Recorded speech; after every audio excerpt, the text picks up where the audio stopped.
Hello there, good folks. This video is being created as a response to Arin Hanson's Zelda Sequelitis video, but it is also a form of response to the critique I received in my previous video. The point of it is to showcase some of the many examples of what makes Arin Hanson a problematic person.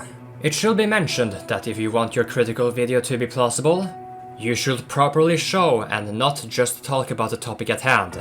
I am not directing that message to anyone in particular, but maybe someday you understand.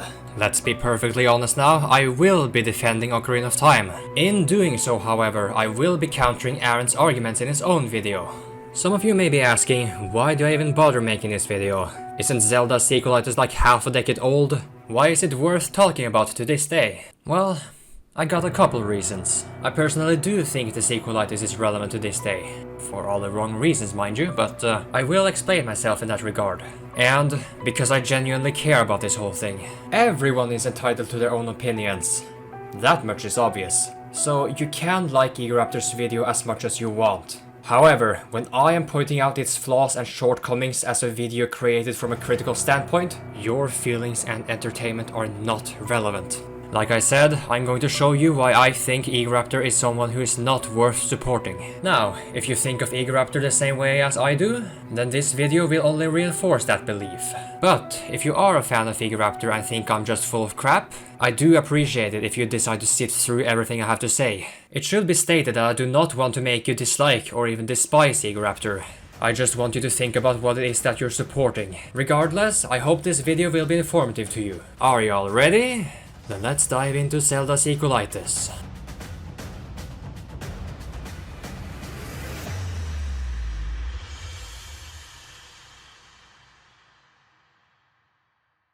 The Legend of Zelda! It's a series so huge, I couldn't help but say it all. Ooh. But its hugeness is mostly...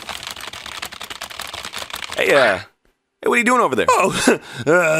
I was just writing my preemptive counter-argument about how you're wrong about my favorite game of all time and the best game ever. Oh, okay, well, don't you think that's a little, I don't know, closed-minded? I mean, I get you probably liked this game as a kid, but isn't it time we looked at it critically and made a fair analysis of how— No! Okay. I mean, you did like Link to the Past a lot as a kid, but, More things going on, it was nuts! My 8-year-old mind couldn't take it. Was I 8? I don't remember. Can we at the very least trust you to keep your nostalgia goggles off here? No, of course not. How about we listen to Arin's take on Z-targeting? What do we gotta do to remedy this Z-axis problem? Ladies and gents, I present you Z-targeting. Pesky bats flying from every which way, trying to circle around a Stalfos without losing track of where it is relative to you? Have I got a treat for you? Just press the Z button and lock onto the nearest baddie and have a go with your mighty sword device. Check it out. Z-targeting made combat complicated. And that's not a bad thing. No more simple point and swing stuff here, folks. You gotta lock on, focus on the fight. This is a gigantic difference, and it makes combat complex. I don't say this a lot, but let's see how this is a good thing. A new method of combat means new ways to go about designing enemies in combat situations. You used to just point and hit and run. What the fuck, man? But now, there's rolling, dodging, stabbing, swinging, leaping. Holy shit! So complex. So many possibilities. It's so deep they can make an entire game based on the combat system. But guess what? They didn't! Here's how this is a poopy bad thing! Z-targeting creates a strange disconnect from the world around you. What are you looking at? This really should speak for itself. There is a massive hole in the middle of the room. It is clearly within the player's view, and yet somehow Arin thinks locking onto the enemy was too much of a distraction. And supposedly this makes it a fundamental issue? No.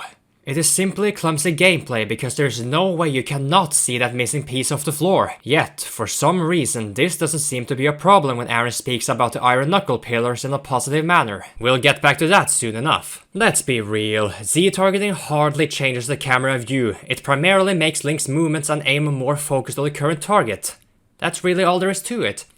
Please be a thing. How does he function without me? Yay! Okay. Where the fuck is he? Ah, I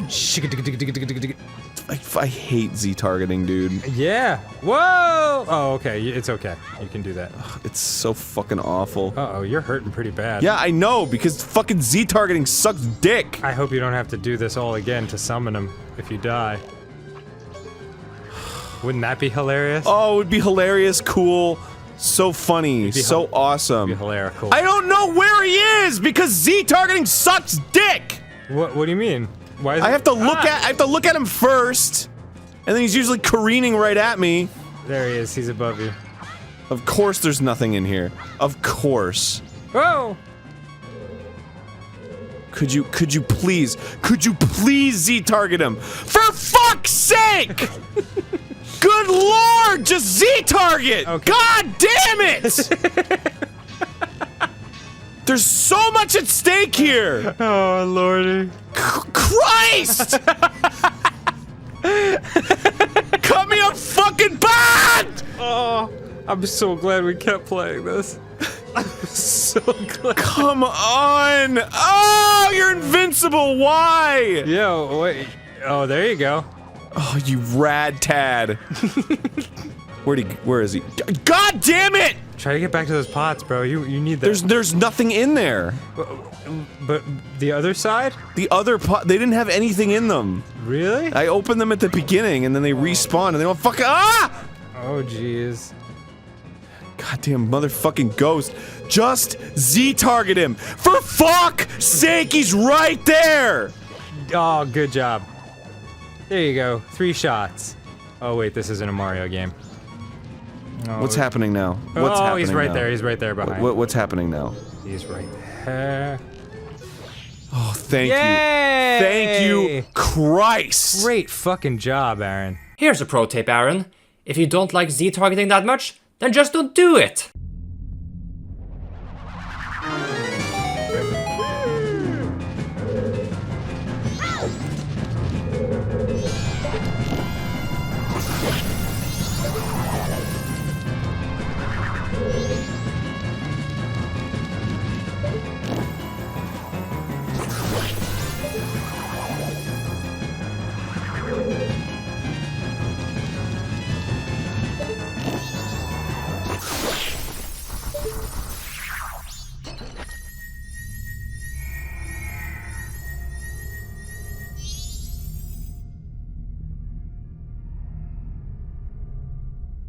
Fair and critical analysis, by the way. I think it's already time to leave the topic of sequelitis at the moment and address the mysterious, the elusive shield. I honestly don't understand how hard it is for Arin to press one button in order to make the game so much easier for himself. It appears to be related to his own idea of how a playthrough of any game should be experienced.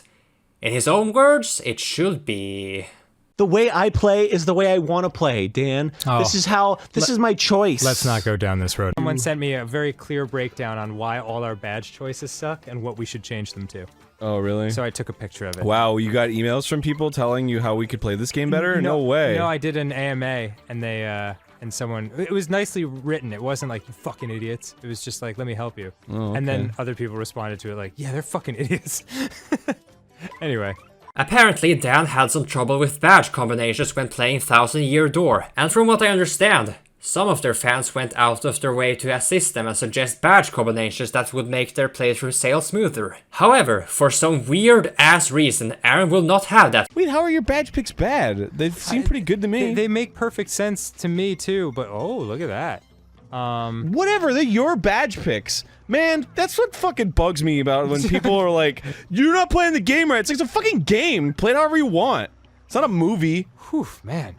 Jesus, not following a fucking script. Like, look at all these items you have. Oh, you gotta use these ones. It's like, well then why'd they give me all the other ones? Jesus, let me choose my own fucking destiny for fuck's sake. God, go watch some fucking speedrun if you want like the perfect Mario playthrough. Jesus Christ. Cool. Some say that there is no wrong or right way to do things as long as it gets the job done. That is up for debate. But do you also know what can be debated and explored?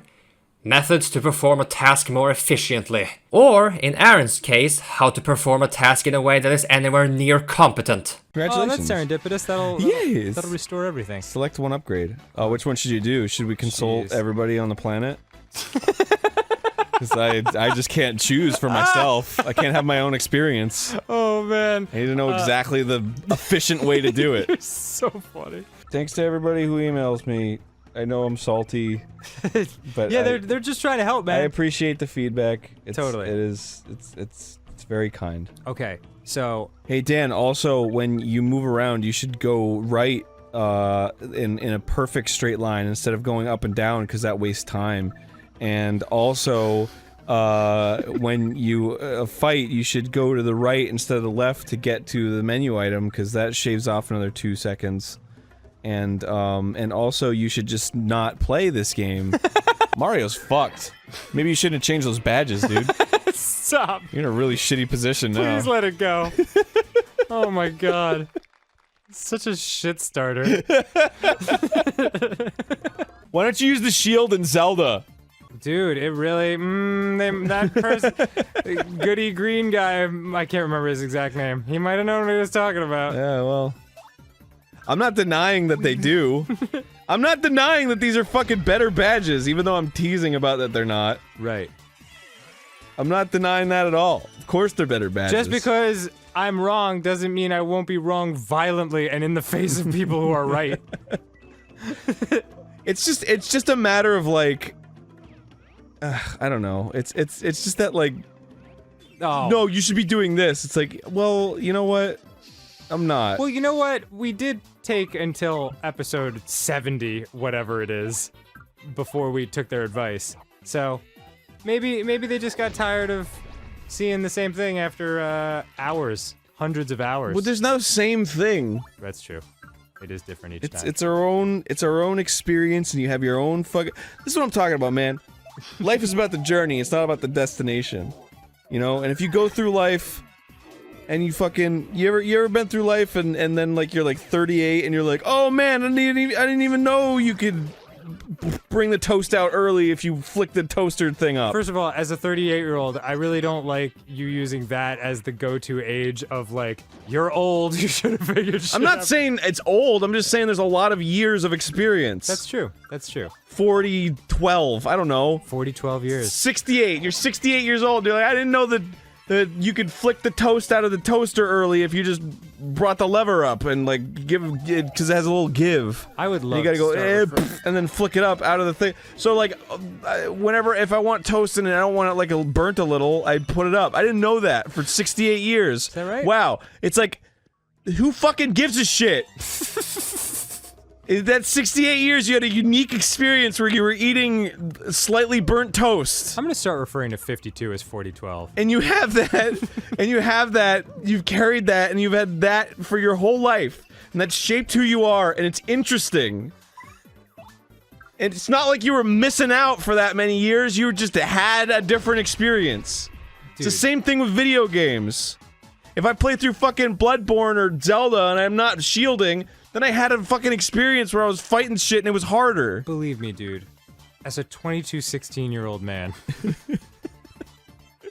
I completely get where you're coming from. Oh, I always forget to do that. Shit. I always forget that's how that actually works. There's no right way to do anything. Whew. You can fucking roll the dice. You get a 6 or a 1, I don't know. But if you bet on 7, the odds are better. Yeah, well, if you bet on 1 and you hit, you get $1 bazillion.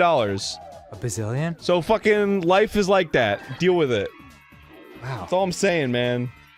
Point taken. I'm sorry, but that is straight up DSP levels of problematic logic and outlook. In Dark Souls 3, DSP got outright destroyed by Champion Gundyr, and I do mean destroyed. Whoa! Oh! Wow! What? Wow, I couldn't do anything! Fuck. Yup. I couldn't move. I was stuck. Look at this. Dude, the dodge is worthless. What? Yup. Again with this bullshit. That's it, the combo. All unblockable. Come on! I did not fucking roll! And now I'm dead. Dude, I didn't roll. I didn't do anything. What? Almost had him. Yup. Whatever.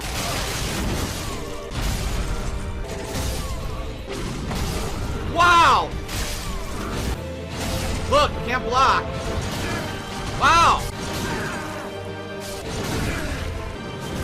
I rolled, didn't come out.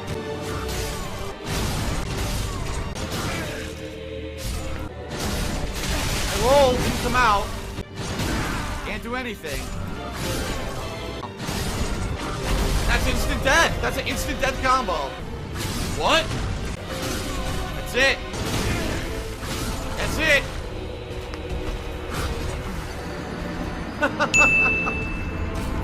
But look at that! A viewer offers him advice. And... Also, the people spamming parry, even though this shield does not parry, but they, they just assume that they know what they're talking about when they have no fucking clue. The weakness is parry. Well, I don't have a parry shield. I'm not using a parry shield. And I've never parried the whole fucking playthrough. You think I'm gonna start now? You think I'm gonna magically just learn the timing of parry? Yes. In this incredibly tough boss fight, I'll magically learn how to parry instantaneously. You're a genius. Morons. this is DSP trying to avoid taking time to practice parrying against Gundyr.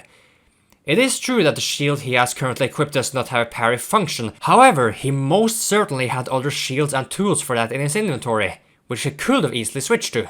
As you can see here, parrying Gundyr is just one of some optimal ways to defeat him.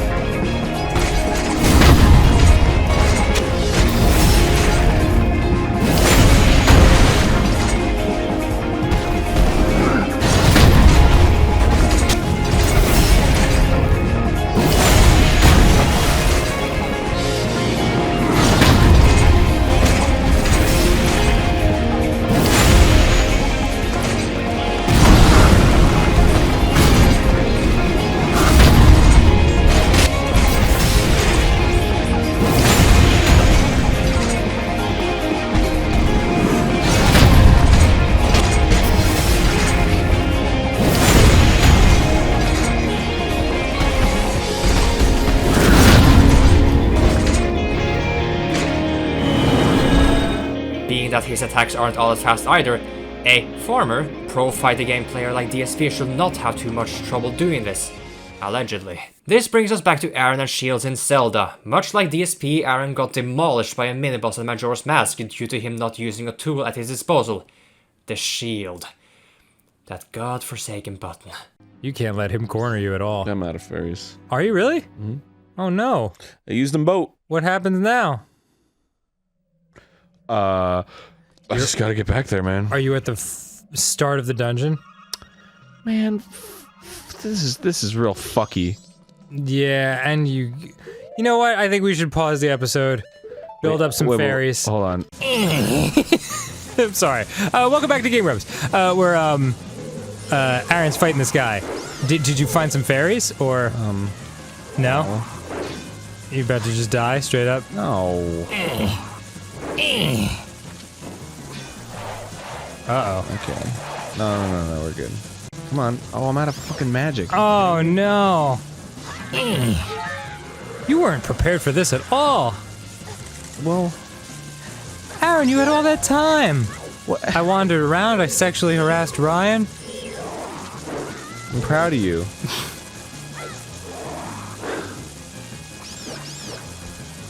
Come on.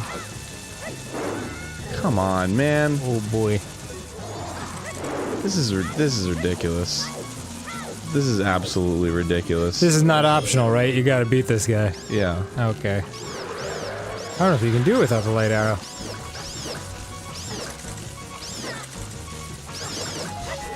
Oh, there's some magic. Oh. Okay, well. Alright, we'll just do a little other pause and see you in a second. Mm-hmm. Okay, great news, we're back, and we're cursed. So we can't do anything. Oh, I'm not cursed anymore. You're cursed. You're Oh my god, it takes so much health! This is stupid. Yay. It's so stupid. Here we go. Oh, boy, the cursey curse. Oh my god, just go away. Stop cursing me. Why didn't you wait till the curse left before you entered the room?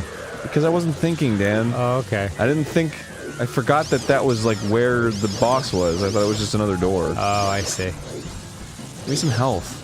Boy, that's a long-lasting curse. That's like the Sergio curse. I got it. Okay, cool. Sergio. Okay, here we go. Yeah, I got it. All right. Here we go. Sometimes high, sometimes low. Making choices will always regret. Am I doing this wrong? I feel like I'm doing this wrong. I'm definitely doing something wrong because this is out of control. That is stupidly hard. We'll be right back. This isn't fun. I know. This isn't fun. This is a hard boss, and it's a hard boss after having to fucking slog all the way through this godforsaken temple. Don't put this in, Matt. No, put it.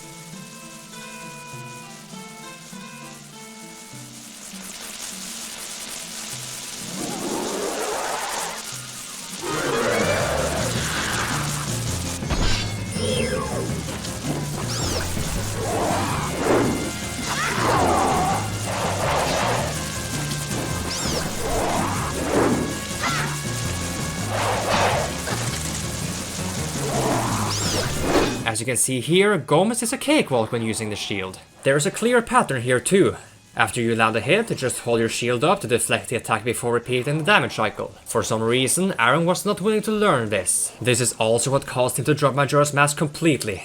By comparison, Arin was being more of a crybaby than DSP, which I thought to be impossible for someone like him. Apparently, Arin is willing to sacrifice basic competency for his own unique experience. It should be mentioned that this man-child makes a living playing video games for the internet. Games that people beat when they were young children. Let that sink in. Alright, listen. Listen. Oh, you got fairies. Sick. I've said it a million times, alright? I don't care if you fucking like this game and you think it's great. Great! But it fucking baffles me that nobody has added a caveat to that. With Ocarina, and I'm just wasting time by ranting, so I'm just gonna pause. Okay.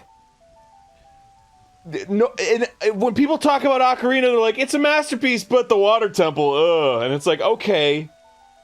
But nobody says anything like that about this, and there's so many moments that are just ass. And the stone temple, or whatever the fuck temple I'm on right now, is one of them. I gotta go through that whole fucking... When I die from that guy, first of all, he's impossible to figure out how to kill. Because there's very strange feedback. Yeah, there's a trick to him that we haven't figured out yet. But I'm reading a walkthrough that says exactly how to kill him, and I still can't figure out how to kill him. Yeah, that's weird. And fuck me, right? I'm an idiot. Okay, fine, that's fair. But there's so many other people out there that are idiots who didn't have walkthroughs, and you just die because he does 1,000 health when he kills you. And then it sends you back to the beginning of the temple, and you gotta go through that whole flippy-floppy bullshit again. You gotta go through the part with the lava and flip it again. You gotta go through the part with the slime blobs, flip it again. You gotta do the part where you float with the thing across the thing with the pose, and then you gotta hit the goddamn spike bombs with your arrow, and they explode, and then you fly over there, you get hit by the pots, then fly over to the next part, and then that's the door that leads to this fucking boss that kills you in 2 hits! So anyway... It's ridiculous! Okay, so as I mentioned before, a lot of the charm from the original Zelda was how ruthless the game was. Shut the fuck up.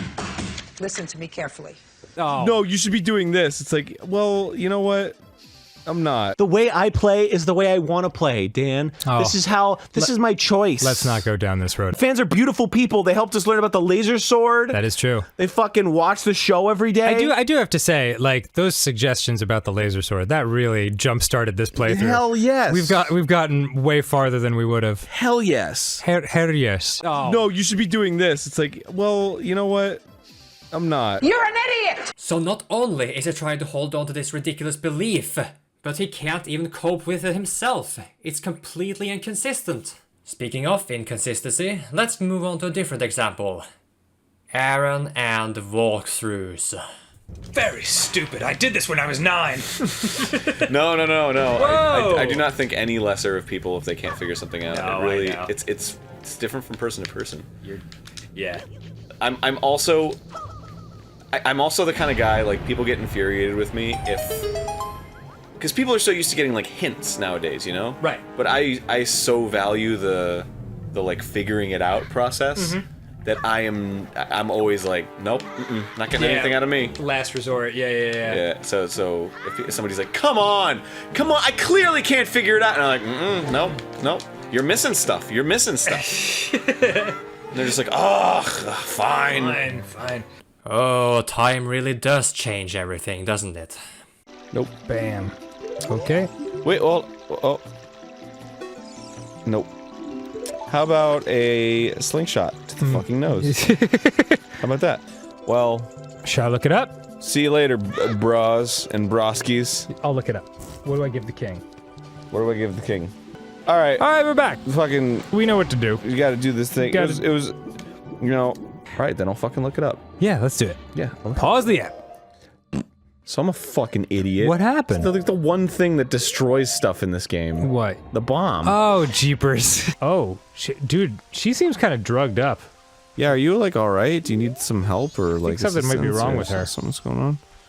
All She right. looks like she's in a trance. She does a little bit. She's not telling me what's going on. She needs to tell me what's going on. Baby boo, Yo, you need to give me a little insight on what's happening with you. give me something to work with here, honey. Welcome back to Zelda Majora's Mask. Arin only has 10 minutes before his food gets here. So boy, he's in a rush.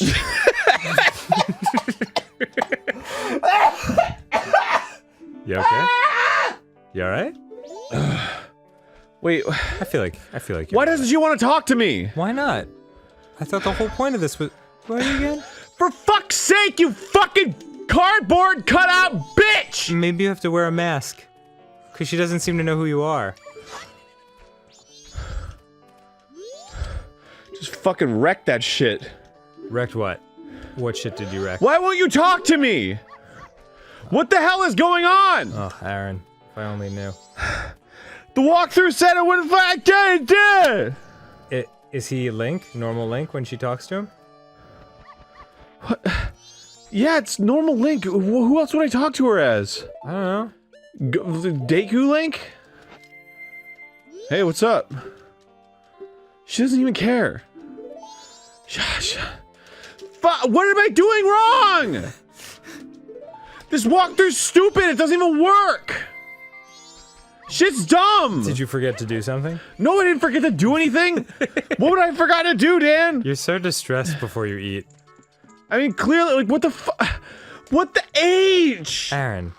Oh, I'm gonna tear this fucking controller apart, dude.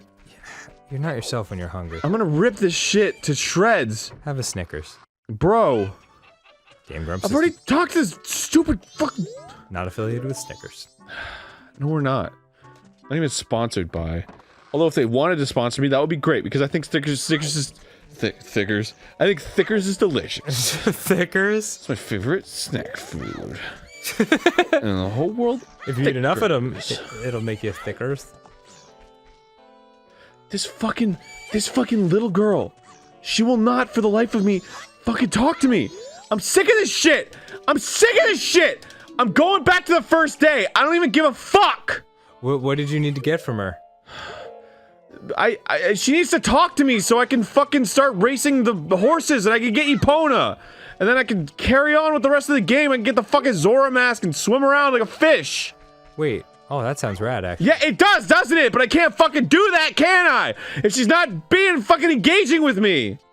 Might as well put on the bunny ears if you're gonna run a long way. You're fucking so right, Dan. You are so 100% absolutely balls to the wall, GD right. Thank you. Okay, go all the way down the slide, and then there's lava, and then there's a thing, and then go Run there. over and jump to the first platform, and then make a right. The fuck is this talking about? I'll go up the other thing. This is the end of it, though. This is the slide. They said go all the way down the slide, right? Yeah, go all the way to the bottom. This is all the way to the bottom. Run over, jump to the first platform, and then make a right. Let me see the fucking pictures! Okay. Jesus Christ! I swear to God. the lovelies. It feels like it feels like we're a mom and dad, and we have 300,000 kids in the back seat. I'll just do the fourth one. Fuck it. And we're just like arguing about and the kids are just like, ugh. These fucking. I can't wait till I go to college. Just divorce already. Just God. Okay. I'm just gonna do the fourth one. Good. That's what's next. Yes, I know. Okay. I was complicating things by wanting to do the fifth one because I thought I was closer, but I was wrong. Okay, great. All right. Ooh, hello, Mr. Gossip Stone. You're looking cute. How's it going? I've got a new hint for you. Wanna say? I've got a new hint for you. Oh my god. What? Uh-oh. Whoa, what the fuck? Select location. What? Extras. I like that. Oriel has disappeared. But it's clear, you already did it. Oh. Okay, I don't need to watch that then. Let's go back. Skyview Temple. Wait, Lineru. Farron Woods! Oh wait, Skyloft. Oh wait, dealing with Deku Hornets. Gotta get the Hornets nest. Oh. The bug net. And catch them. Look at that. What a helpful gossip stone. Jesus, that's literally showing me what to do. I love it. I don't love it. Oh. That's lame. Okay. How are you supposed to have fun exploring and discovering things if the game tells you how to do it? Well... What the fuck? Where does this even begin to make sense? First, he prides himself on not using a guide. And when he does use a guide, it is not uncommon for him to blame the game for being poorly designed, when it's all on him. All things considered, the Gossip Stone in Skyward Sword is actually a saving grace for Arin. I mean, the boy can't read for shit. But this Rockefeller provides video examples. If Arin really wanted to start using guides, that is completely fine in my opinion. But why must he bitch and moan when he can't follow the walkthrough properly? And why even complain at all when checking out a guide that is completely optional? If anything, the game saves him time from needing to check the internet. How about you show some gratitude already, you asshole? Let's return to the Sequelitis. I believe you've suffered enough goddamn waiting. But first, let's recycle a clip just to get a point across. It changes the camera angle from what you're used to exploring the world in, and that shifts your entire focus and outlook. It segments the game into two pieces. This is the combat piece, this is the world exploring piece. They don't mix. Why? Put them in a room together, they get into an argument. Hey, fuck you! Hey, fuck you too! Dude, guys, can't we just get along? What do you think this is? Link to the past? Like the man says, in the old Zelda games those two pieces were linked. There were segments where you had to fight off enemies and explore the rooms simultaneously. It was much easier to manage it all, and now it's complicated and puts you in an unfair situation. What the What the heck was that all about?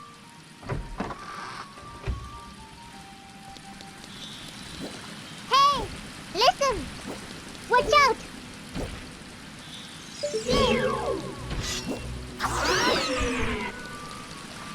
Z-targeting also puts a damper on throwaway enemies like bats, who were fun to kill in previous Zeldas, but are now a pain in the goddamn ass since you have to individually focus on each one and precisely hit them. It'd be like if you wanted to kill a bunch of ants in your house by stomping on them, but instead of doing that, you pointed a slingshot at each one individually.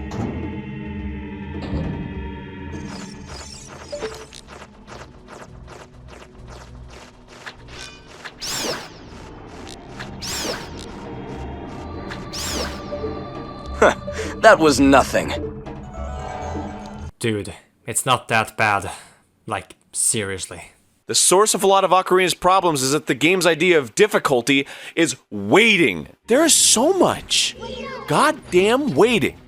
In Ocarina, every enemy has a period where they just stand around and do fucking nothing, and attacking them during this time is useless. Deku Scrubs, Stalfos, Lizardmen, Skulltulas, Walkthroughs, Gerudos, Clams? Waiting is not a difficult thing to do, but it creates the illusion of difficulty because it takes up your time. And that's all it does. A fight feels like an ordeal when you have to devote a decent amount of time to it, but it's not hard. Just look at Final Fantasy IX, Skies of Arcadia, Grandia. These long-ass battles, not hard, but they feel like there's something. This is a mindless interaction, and you're simply going through the motions instead of strategizing. Wait, attack. Wait, attack. Wait. It's not very hard to do, and it's difficult to mess up. This style of enemy isn't inherently bad. I mean, it creates an interesting player-enemy relationship where the enemy's controlling the pace of the battle, but the fact that it's a consistent theme in enemies gives the impression that it's used as a difficulty supplement, since none of these enemies are actually difficult to fight. Allow me to add some more perspective to this argument in particular. Speaking from personal experience, I oftentimes do not mind getting swept along by a game's supposedly tedious waiting when it comes to combat. Like Arin says, it can create some form of immersion and engagement with the game. But if you are of the impatient sort, what in the world would you do in Arin's shoes here? Would you 1. Explore different ways to kill enemies faster? 2. Bitch and throw a hissy fit about mashing a single button not yielding pleasing results, if any at all? 3. Stand around and do fucking nothing. Or 4. Become a Zen monk, because holy shit, man. Arin himself says that Zelda is supposed to encourage exploration, discovering new things. Why is this apparently an impossible thing to even attempt within the combat system? And before anyone tries to defend Arin by saying something like, "It's dumb that the game forces you to experiment. It should be more obvious about its hints when fighting enemies." Do you remember that in saying so, you go against Arin's own words and beliefs of the essential aspects of what makes a Zelda game? Exploration and mystery. Not like he practices what he preaches anyway. So then, how about that Iron Knuckle segment? Now, on the flip side, Ocarina has the coolest enemy ever, the Iron Knuckle. It's an enemy that is actually provoked to attack and also to be vulnerable by your own attack, which makes the pace of the battle completely dictated by you and your ability to fight it. Additionally, the nature of his attack pattern requires you to be aware of your surroundings. You can lure him to attack pillars, which yield hearts to replenish your life, which is another layer of depth to the battle. This is the kind of enemy design Ocarina needed so much more of. A merging of combat and world, where you are still very aware of your surrounding in each set piece, even during combat, and the world around you affects your combat. I feel that this particular battle shows how Ocarina could have had an even better combat world connection than Link to the Past, or even the original Zelda, but chose to save it only for many bosses and some boss battles. Could have been every enemy. There is indeed much fun to be had fighting enemies while also being able to use your surroundings to your advantage. I feel like that's what Arin was going for when he brought up the Iron Knuckle, but I still don't think that particular enemy would fit the bill.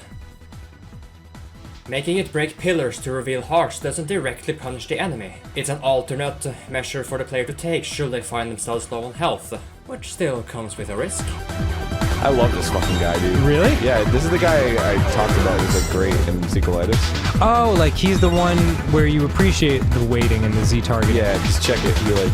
Oh, because it has like something to do with the environment. Yeah, this is so cool! Breaks your pillars. Yeah, this is so fucking cool to finally see this after hearing you talk about it forever. Yeah, he's really cool. For that one time. Really cool anime. You should pick up that heart. Oh, thanks, Dan. Well, that was great advice. That wasn't part of my Dan. Wasn't part of my advice. Damn. He takes a lot of hits. Yeah. Oh, whoa! God damn, look out! You're really hurting. It's okay. Oh, he's getting fast. No, not for his squirting. Arin, stop. Well, you'd think he'd learn his lesson to stop hitting those. Turd! Turd! Is he getting turned? Ah, damn it, he got me. He is really powerful. Yeah, he takes 4 hearts away from you when he hits you. Ooh, baby. And he got faster when he lost his hour. Did you see that? Is that right? Yeah, because they like their genes, they just don't mix well, and so it's a real thing. I'm not making that up. Are you fucking serious? Jesus, Arin, stop going for the heart. Yeah, take that.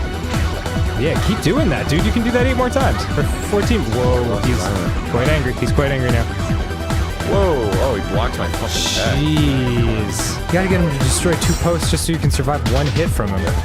Woo! And there it was. Fuck! Come here, you fucking turd lover. Turd! Ah, come on! Oh, boy. Alright, this is not going well at all. Really? This bomb right here. Whoa! Jeez, man. Oh, you just got turded. I'm all nervous. Woo! Hold on. That's not a big deal.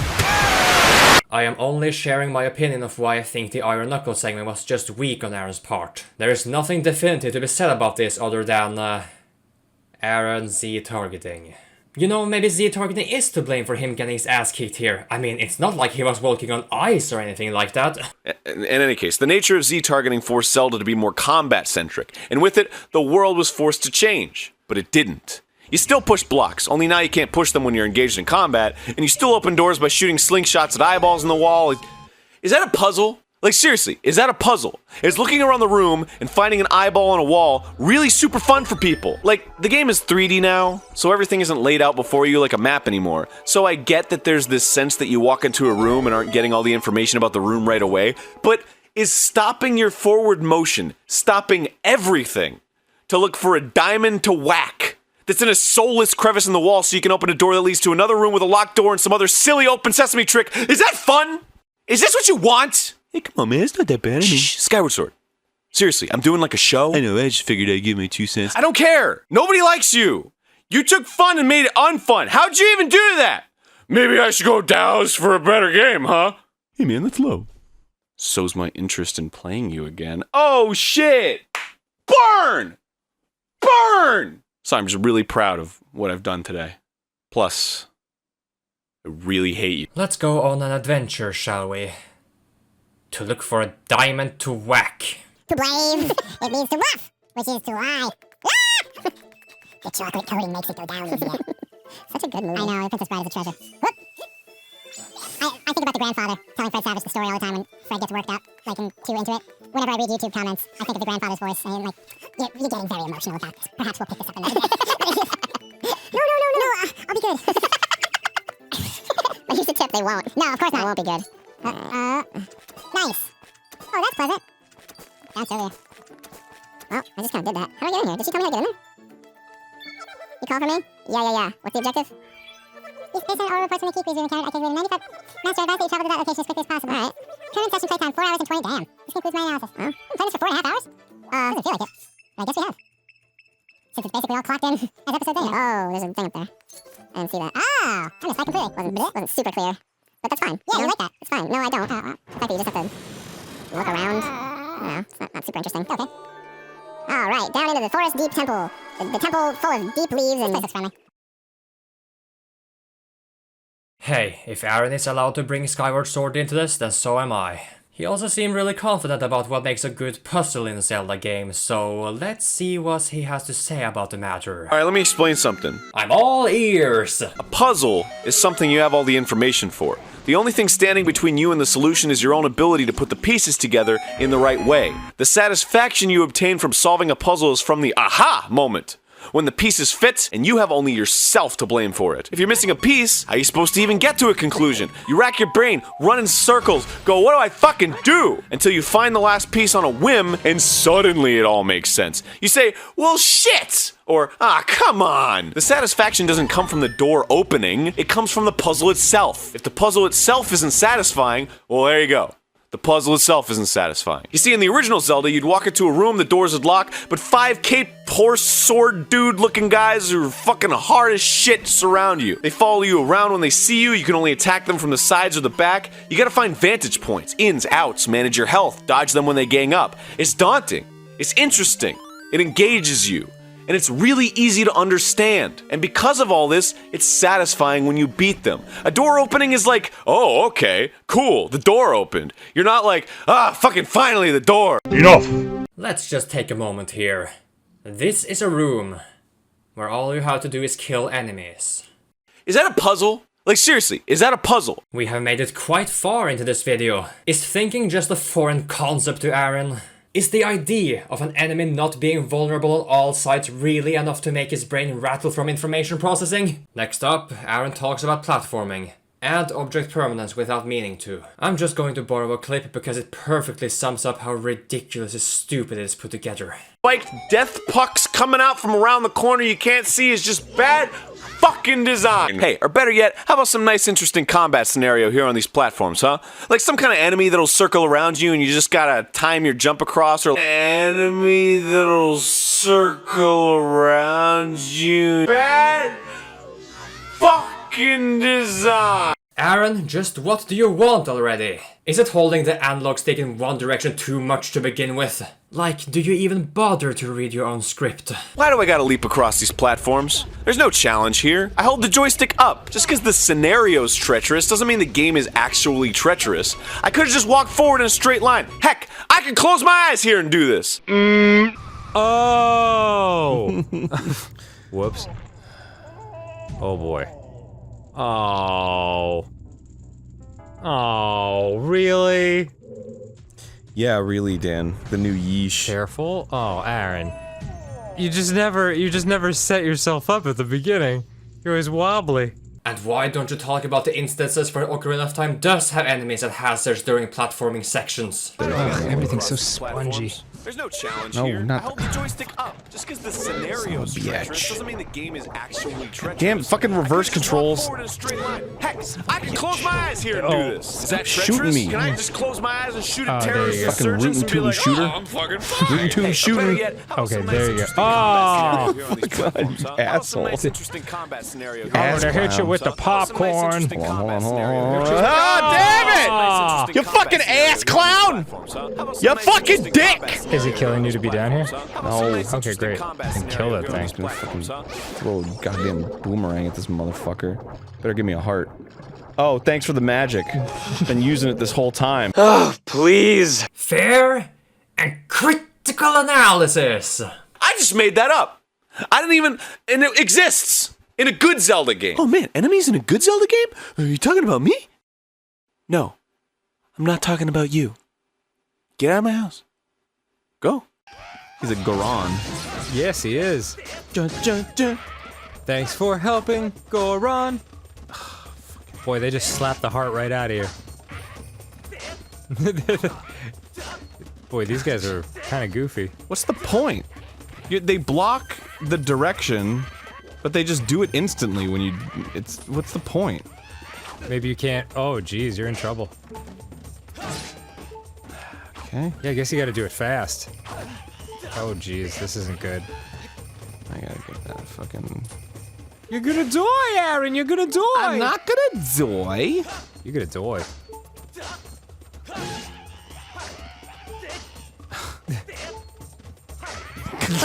Damn it! Oh, sort of telegraph that move. Oh, let me just sniff your knee for a second. It's okay. Oh, that's a nice font.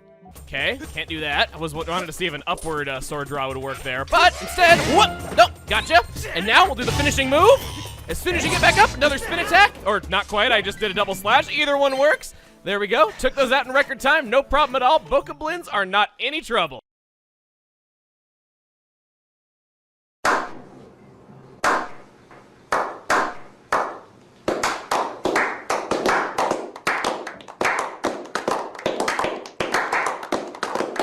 I can't be too hard on Skyward Sword. Arin, he's our man if he can't do it.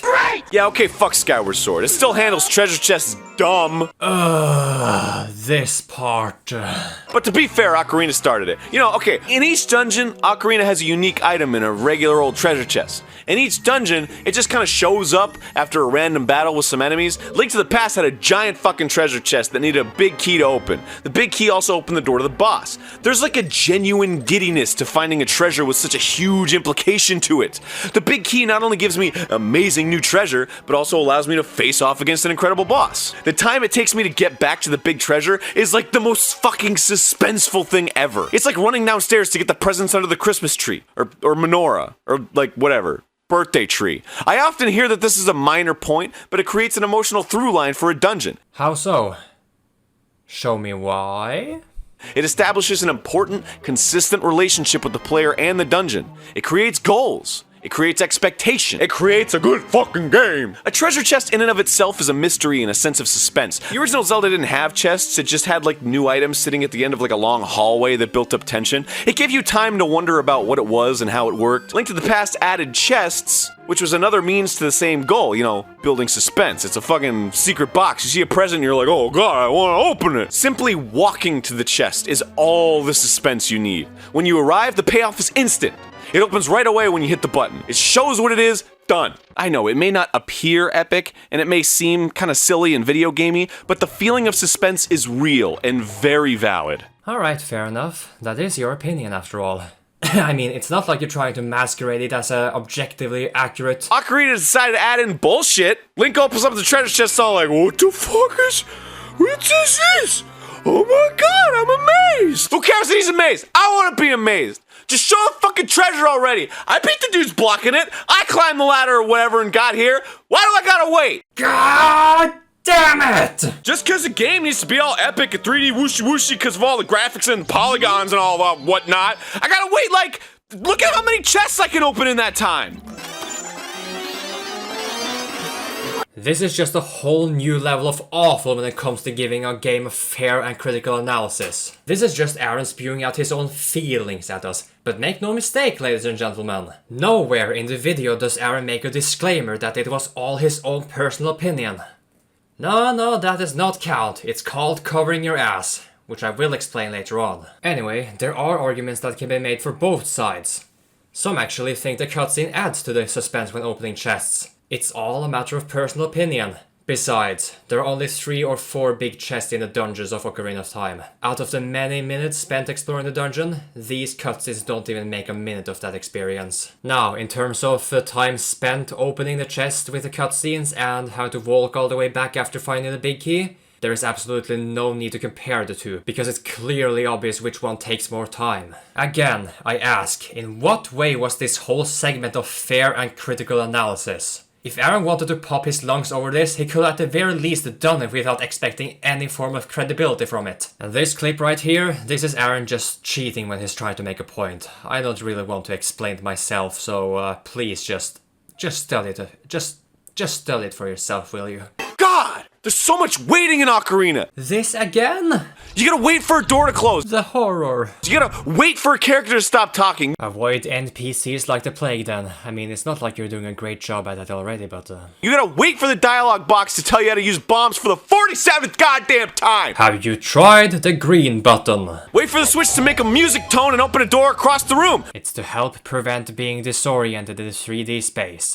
Not like it really helps you, but Wait for Link to go flying backwards and then get up off the ground! Get good and use your shield. Wait for bombs to blow up! What? Did I hear that right? Wait for bombs to blow up! And holy shit! We'll always love you! I can't believe you did this to me! God damn it! How could you do this to me?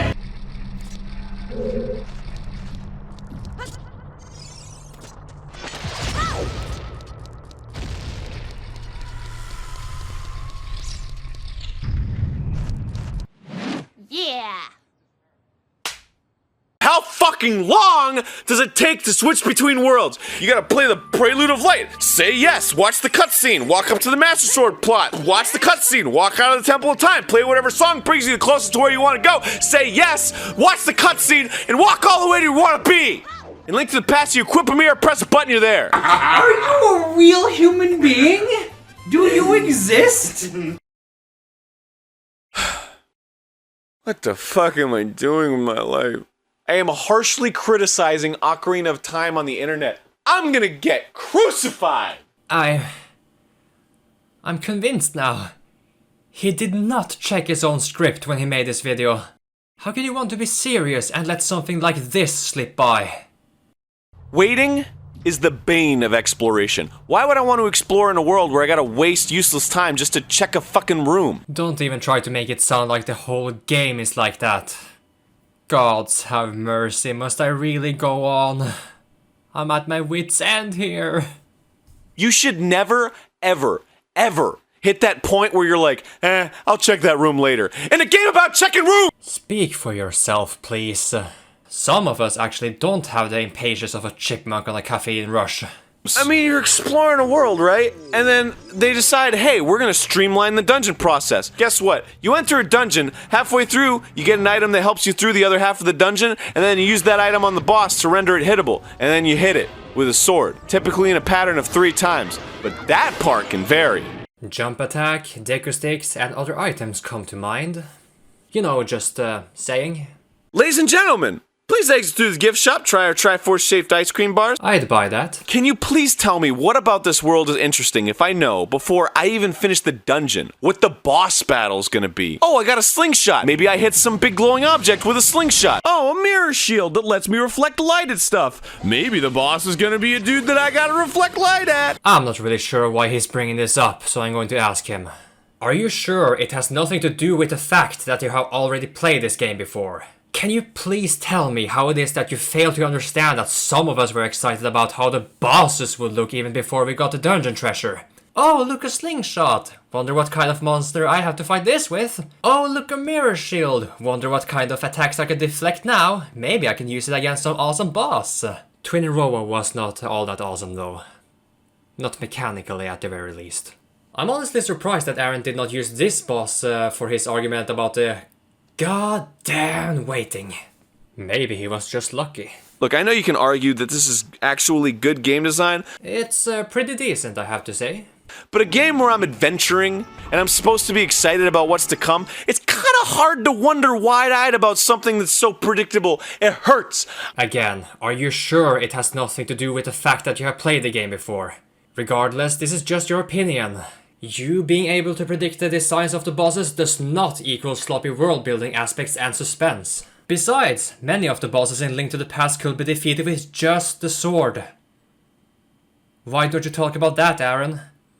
Alright, your own unique experience. Not to be confused with nostalgia blindness, of course. Ooh, darn! Ooh, jeez, arg! And this, like, streamlining process in Ocarina is present even outside the dungeons. Every little piece of this game is just hopping over some roadblock that needs you to do some specific thing to make it to the next roadblock. It's a game about jumping through hoops!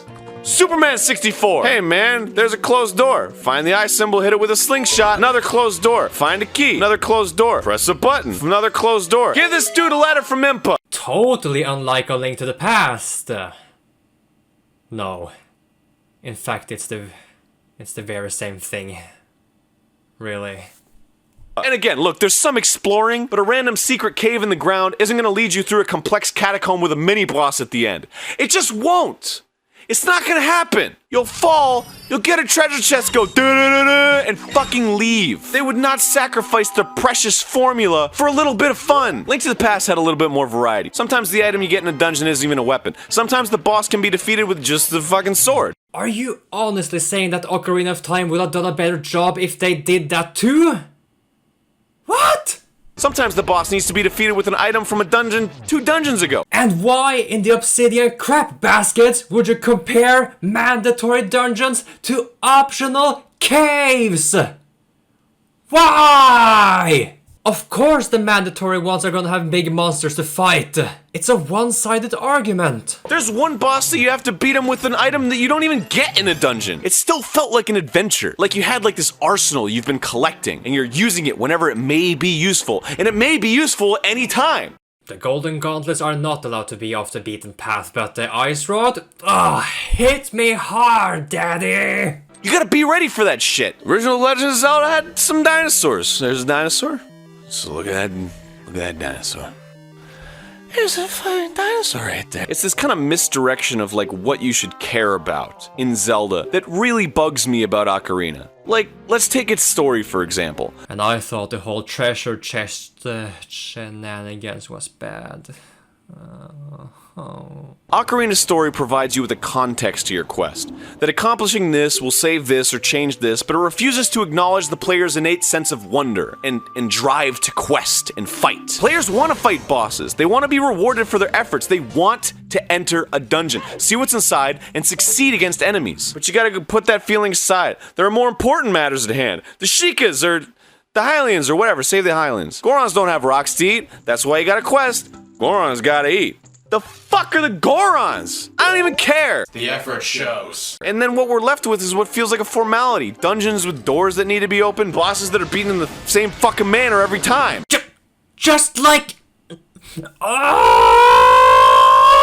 I think the idea that you're told you're a hero saving a kingdom is at least somewhat unnecessary. When it's an order delivered by the game, it becomes a task. It's like a job. The message should be in that, as a player, your idea of fun ends up making you a hero.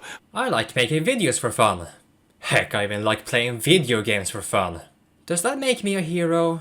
Fighting monsters is what you live for and isn't what, say, this fucking guy lives for. Why aren't all these other dudes going out and fighting monsters and questing? Because they're not heroes. How do you even know that they're not having fun and being heroes for it? And carpenters are not heroes in any way, shape or form? Is building and constructing a whole village not fun in the slightest? I mean, these blokes did ditch their jobs to join an all-female gang of thieves to have fun. Still, that should make them heroes, right? Even though they would have started lives as thieves. Okay then. Nah, I'm gonna have to disagree with Arin's idea of heroism here, ever so slightly. Allow me to put things into perspective once again. Let's say that you're a police officer, and you're tasked by your superior officer to help someone. That does not make you a hero though, it's just your job then. Okay. They don't find it fun, but you, the player, find it fun. You find killing monsters fun. You find ridding the world of evil things fun. That makes you a hero. Your message is inconsistent, Arin. At least a little bit. Not the dialogue, not the story. A book can tell you the main character's a hero with dialogue. A movie can too. But in a game you can feel it. You can experience it firsthand. You don't need dialogue. Maybe you don't need the dialogue, Arin, but Link sure does. What? No. Do not get sidetracked again. We're almost done here. I can wait. Why was the inclusion of so many semantics necessary? Because you will most definitely be lost otherwise, but I already consider you a lost cause, so... And I don't buy the argument that they're only there to richen the world with story, because adding those contexts to the situation is devaluing design aspects. The game literally stops for you to complete some asinine story task. Look, you go to Kakariko Village, you go to the entrance of Death Mountain, dude won't let you pass. You go, what the fuck, man? I want to go up there. That's what I want to do. But no.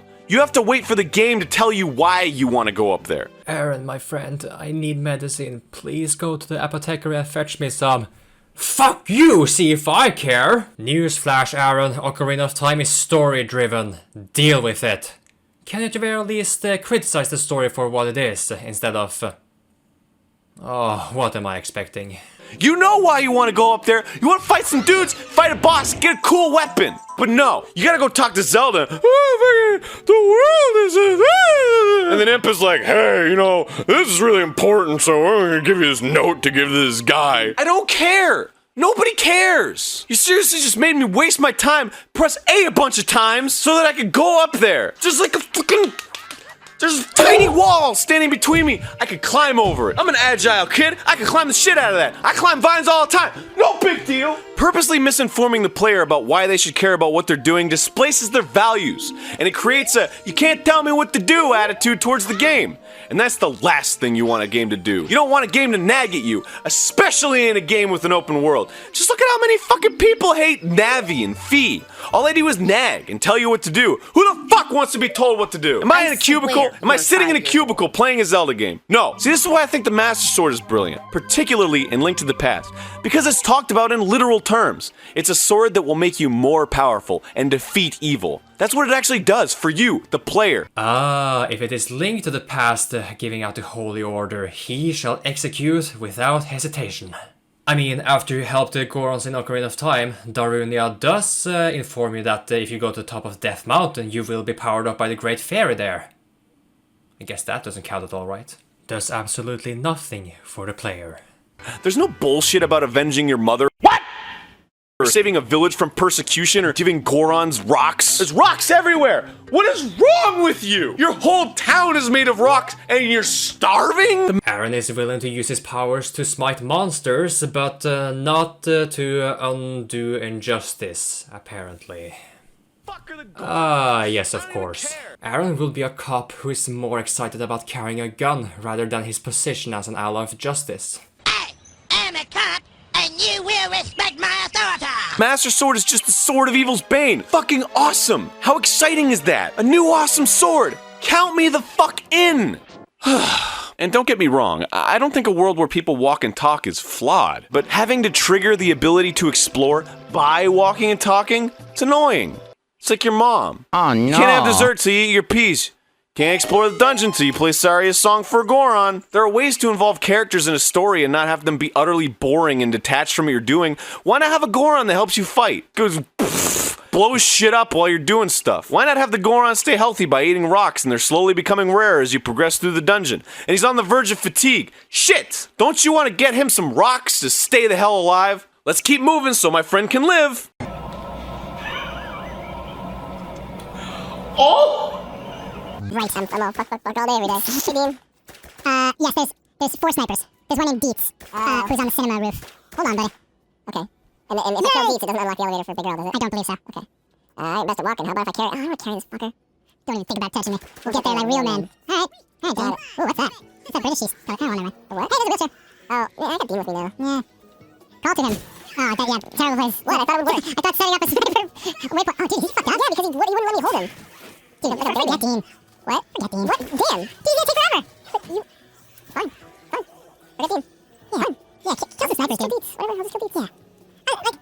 Don't forget the main mission objective, which is to have fun. Dean isn't fun, you're right. Nah, fuck Dean. See, I'm a video game player. I care about slashing things, finding things, having an adventure, not wandering around until I pressed A at all the right places in the right order for whatever fucking story reason. It's like the longest page turn ever. You read?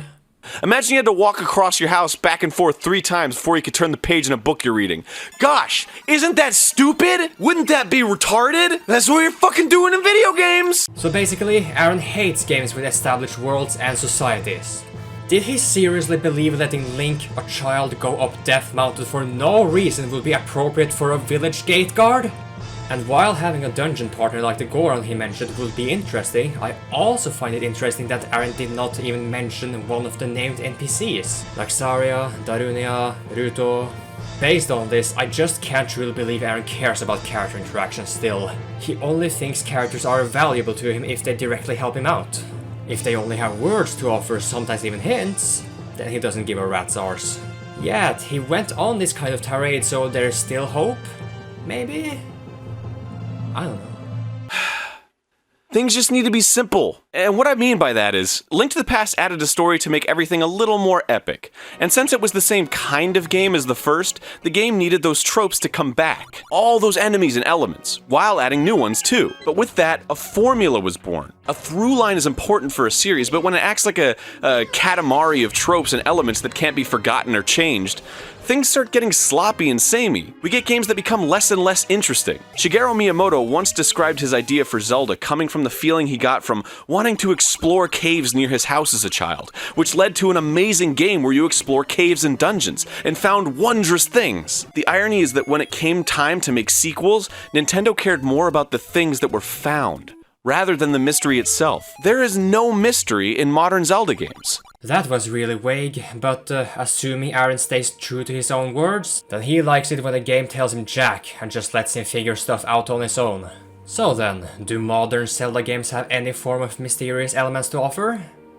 According to Arin, they do not. But the Sheikah are probably the biggest lore element which isn't fully unraveled in Ocarina of Time. As far as I'm concerned, Arin completely dismisses this lore element. There are mysteries to speculate about in the game if you want to look into it. Like, what may have been the true purposes of building the different temples? Hell, if you want to keep it simplistic, just look at what inspired the different design aspects of the game. Deconstruction of artworks is another game in itself, and games are supposed to be fun, right? I mean, Arin is clearly enjoying his own deconstruction of Ocarina of Time, but many points and arguments turn out to be half-assed and contradicting, when taking existing facts and aspects into consideration. And on the topic of mysteries in modern Zelda, there are arguments to be made about Wind Waker's Grade C being in favor of this concept. And then, there's this guy from Twilight Princess. The Grumps gave Twilight Princess a go on their channel, so what did Arin have to say about the Hero's Shade?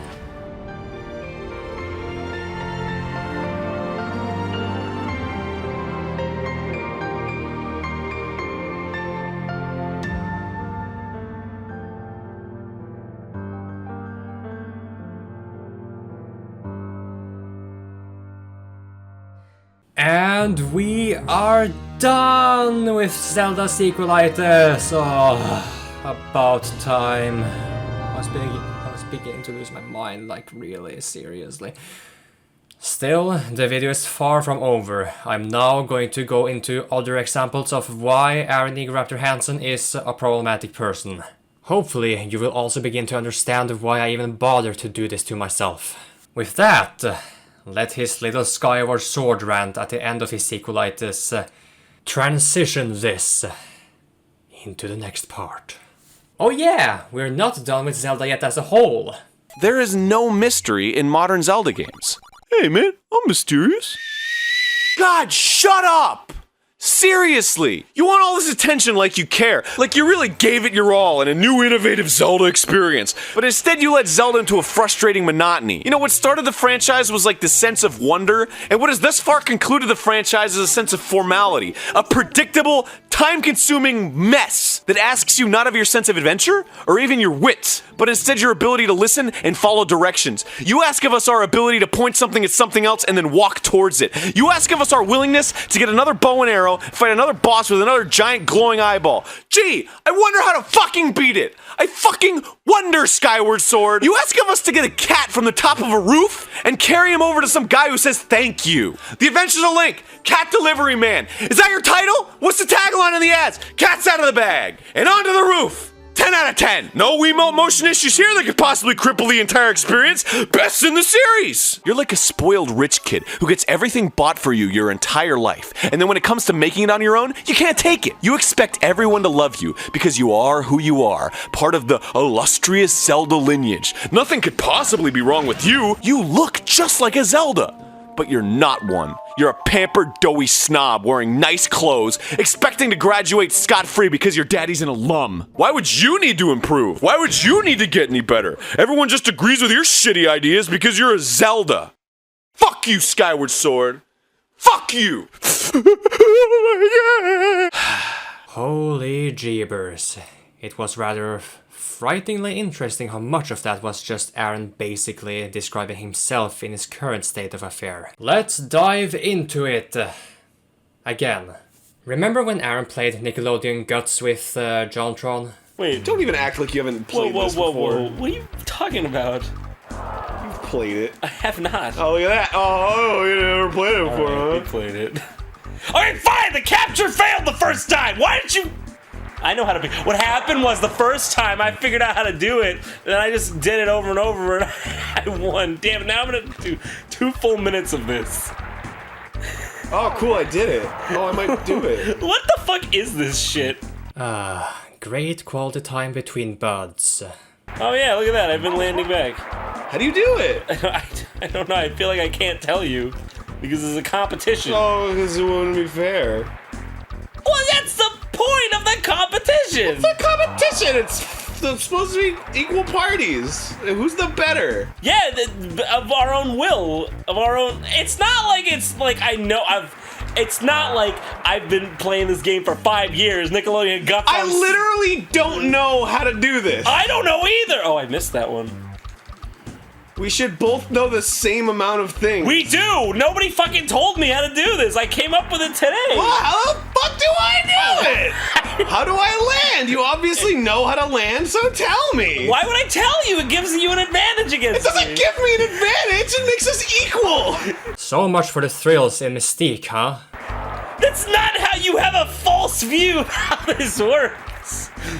What do you mean? What do you mean? What the fuck do you mean, what do I mean? Excuse? Are you being serious? Yes! You're literally asking me, what do you mean I'll have an advantage if I know everything you know? What? Well, no! But if we played fucking baseball together, and I was like, what's the third base mean? And you were like, I'm not telling you, it wouldn't be fair. It's not the same. You would know more than me. It's not the same. How is it not the fucking same? Are you being serious right now? Are you like actually mad? I'm mad right now. Why? How is you knowing more than me at how to play the game fair? How is that fair? How does me knowing exactly what you know so that we can do things equally unfair to you? Because what are you talking about? I just wanted to know how to land on the platform. That's all I wanted to know! You know how to do it, but you won't tell me! And that makes me lose automatically because I'm losing time!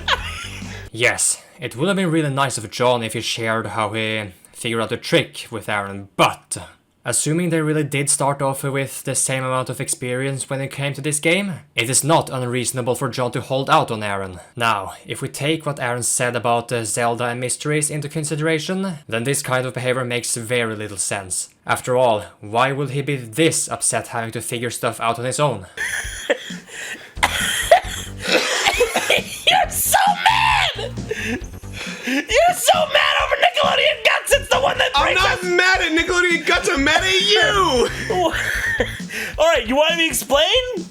Yeah, go ahead! Alright, well, will you listen? Uh-huh. Okay, here we go. If it was a game like League of Legends, and I've been playing for like a year, and then you came in and I was just like kicking your ass going, haha, and then you're like, no, how do you do that? And then I didn't tell you that's different. But literally like 12 minutes ago, we turned on Nickelodeon Guts for the first time and had exactly the same amount of time with it. I figured out how to play it better, so I don't know, why would I tell you? I don't know, so that it wouldn't be completely one-sided. Deal with it, Arin. So, what's next on the list? Hey Dan, did you know that Sonic fans hate me? Do they really? Why? Oh man, they hate me. Why? Because all I do is rag on Sonic, and then I get all these like awesome Sonic opportunities. I bet a lot of Sonic fans love you. But it's not true. Like, I love Sonic. I rag on Sonic because I love Sonic. You don't understand. Well, you rag on the games. You love the character. Yes, I love everything about Sonic. Lies! Fucking lies! Just done. Relax. I mean, we have already been through a lot when it came to seeing Arin ragging on Zelda out of love, so I'm so done. I never want to see another 3D Zelda after we're done with this fucking game. Oh, I got sour news for you, Jack. It's because your Zelda Sequelitis is a lie. A huge, fat lie, and you know it. How about we get a sample of how it does the same for Sonic? We're gonna need to return to the Sequelitis briefly. If we've learned anything from Sonic the Hedgehog over here, it's that turning a 2D game into a 3D game, it ain't easy. I mean, how can Arin not be a Sonic fan with the way he's depicting him here? Straight up unquestionable, right? I mean, it can't possibly be a piss-poor attempt playing us up for laughs in his elaborate ruse. This is Arin Hanson we're talking about. He will not lie to us. Filed claims against them and shit. Look, alright, this is why I fucking hate this game, alright? Okay. That's why I hate these games. Alright. I threw the bomb at it! Uh-huh. Don't you remember me throwing the bomb at it? I do. Why didn't it blow up? I don't know! I guess it wasn't close enough! Alright, I guess. It sure as fuck looked close enough, didn't it, Dan? From now on, I guess we'll just set the bombs down near them. Okay. Everything's cool. Anyway, man. Majora's Mask. A real milestone. Okay. Cool. Yeah. So, Yeet? yeah, it's the new, like, you know, yeesh. Oh, yeah. It's like the new yeesh. Careful. Oh, Arin. You just never set yourself up at the beginning. You're always wobbly. Alright, well, Arin has, gotten up off the couch and involuntarily shown me a whole lot of crack. And, now he's just kinda Blair Witching it at the back of the room. Maybe we'll just film some of this. I don't even want to shout anymore. I don't even want to shout. I don't even want to cry. Okay, hold on. I don't even want to get loud. Okay. Here, I'm filming now, Arin. Walk me through your feelings. Here are my feelings, Dan. Mm-hmm. Here are my feelings. Here's some Zelda happening over here. Here's what's going through my mind, and stop me if this is too shocking. Okay. Remember when I said that I really do like this game? Yeah. I was lying. What? What a loser! Let's get out of here! If he made such a lie about Zelda, why will he not do the same for Sonic? Everything changes, and it seems to turn a really good game design into a completely fucking broken one. Oh god. Oh my god! Timmy, don't look. Just look at that! Yes, one glitch totally gets the point across that the game is overall bad, right? I see he was not satisfied. Seriously though, those videos perfectly sum up his love for Sonic. Now, I want to draw attention towards other points, one of them being Sonic and the Black Knight. Now, before we get started, I would like to briefly share my backstory with this game. I haven't really played it myself, and I usually try to steer away from Let's Plays that showcase games that I have not tried out myself. But I decided to check out Game Grumps' take on it, and this was back when I was actually a fan of them. The atmosphere of the Let's Play was not all that different from Sonic Adventure 1, yet for some reason I could not really bring myself to keep watching the episodes. What the hell is going on? I'm so confused. Shit. I feel like I'm shitting my pants a little bit. Gotta cry fast. Tears are dropping on the ground fast. Chili dogs. Looks like the red fairy makes the soul gauge go up, and the yellow fairy makes my pee-pee go up. Yeah, cool, right? That's pretty awesome. I love when my pee-pee goes up. It makes me feel good. Gotta file a lawsuit fast. Wonder how old Merlina is. Better ask fast. And yo! Oh boy, this is weird. And yo! This really rides the line between like fun Sonic game and like murder party. You know what I mean? I was just thinking, like, is there somebody out there who's like, ha ha ha ha, this is fun? There must be. I got him! I got him! Yay! More of this, please. Wow! I hope there's 8,000 more just like it. Neat. You see, Mom, every time they jump at me, I have to waggle the remote, and then it slashes. And the mom's like, I have no son. You like Sonic? I bought you Mario. Maybe I was just growing up or something, but I was starting to notice a trend here. A trend that I was getting very tired of. It was also when I first started to really question Arin's stance as a Sonic fan. I mean, he keeps saying that he is so. I think one of the reasons why I even tried to watch Sonic and the Black Knight, a game I haven't played myself yet, is because I was running out of games to watch that I had also already played, so in any case, I couldn't keep watching. I leave Game Grumps for some time, for quite some time actually, come back rarely, check them out here and there, and then I come back to this. Wait, what? Why did I go all the way back? Because you got killed by the dragon. Are you fucking kidding me, dude? Yeah, buddy. Why what's the point of this? I don't know. Like, I'm gonna die here. Well, I did the first time, but... Yeah. Like... Okay, bad example. Okay, next time I get Grumps, I can see you need a break. You need a break. You need to think about what's going on. No, man. Sonic games are great, dude. Well, haven't you heard from the people who love Sonic? Like, man, the games are fucking great. Just some of the best games that have ever come out. Underrated, man. You know, everybody shits on these games, but like, you know, it's just, clearly you can see, like, one of the, just, man, I can't get over how fucking good, god dang, I really need a break. Yeah, dude. 3.9 IGN, how about 4.1? Out of a possible 860. Hey! Welcome back to our long national nightmare. Especially hate my mom. Especially hate my I'm not a huge fan of that. Fuck! Fuck! It's cool. Fuck! Fuck this stupid ass! This might be our last Sonic and the Black Knight episode. I hate it. I hate it. You need so much. You need to beat this, right? To beat the game. I don't know. Yeah, I think it feels like it. Why would they fucking program a dragon. giant boss and not make it fucking mandatory? Yeah, I think you're right. Yes. It goes so slow sometimes. Ah! Why? No, the fucking controls are so bad, dude! Don't lose your composure. You're doing great. I'm trying. Wait, why does he go so slow? It's supposed to be Sonic the Hedgehog, not fucking he's slow-ass motherfucker the Hedgehog. He's Shadow. I'm doing it! Oh my god, please. Please don't let there be- Oh, come on! Oh my god. Come on! Oh my god.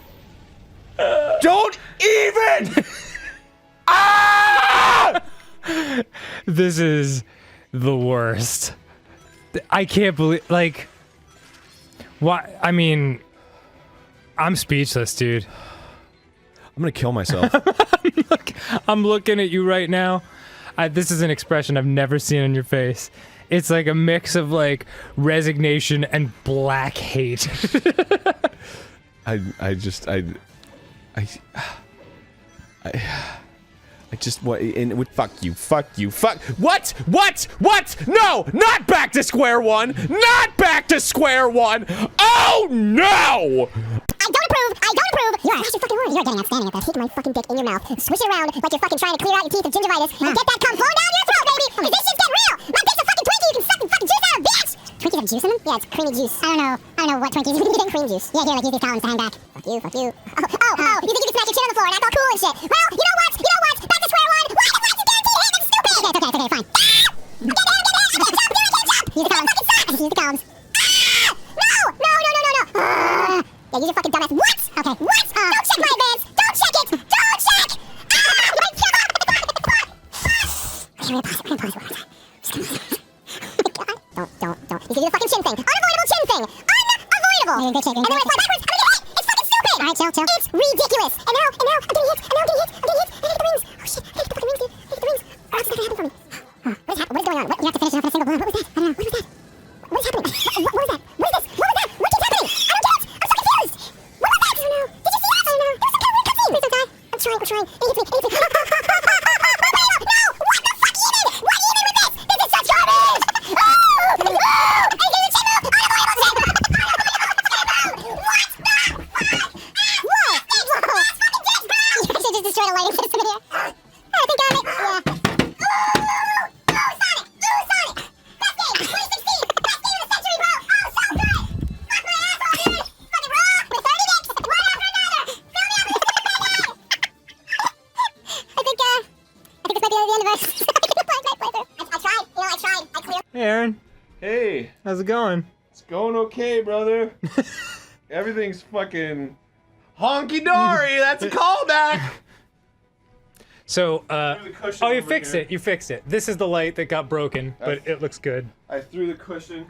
The cushion got thrown. Everything's fine. That cabinet was punched. Oh, I'm glad it's okay. Several times. Yep. I'm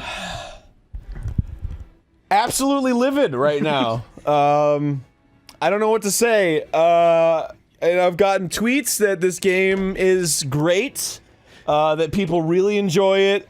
But you know what? It's not. Dude, Jack and Barry are looking at you through the mirror. It's because not. They It's must have heard not you. great. It's the absolute worst experience on planet Earth. This is a torture. This is Chinese torture, dude. You okay, buddy? They fuck off.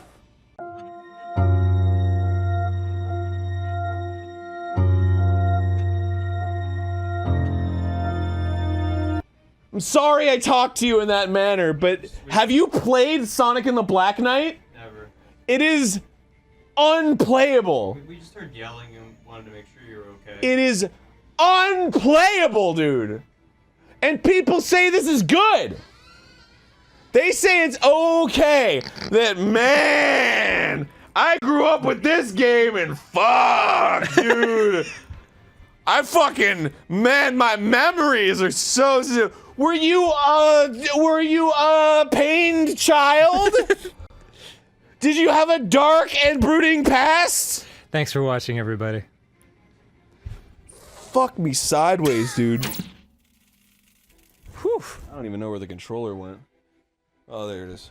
It's literally in a place that it should never be relative to where I'm sitting now. I honestly don't even know how it ended up over there. When are you guys gonna play a good Sonic game for once? Take this one, man. They don't exist!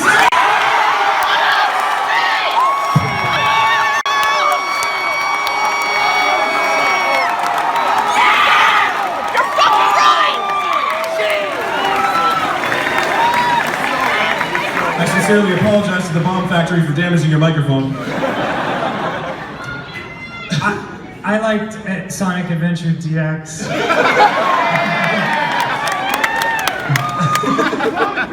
When will you people start to realize? Just look at him! Just look at him standing there! And this... this is a Sonic fan? This is someone who wants the best for Sonic? And people look up to this guy. Just listen to the way they applaud him for saying such a thing. I mean, after this sort of display, there's no way in hell Arin can be considered a Sonic fan, right? Right?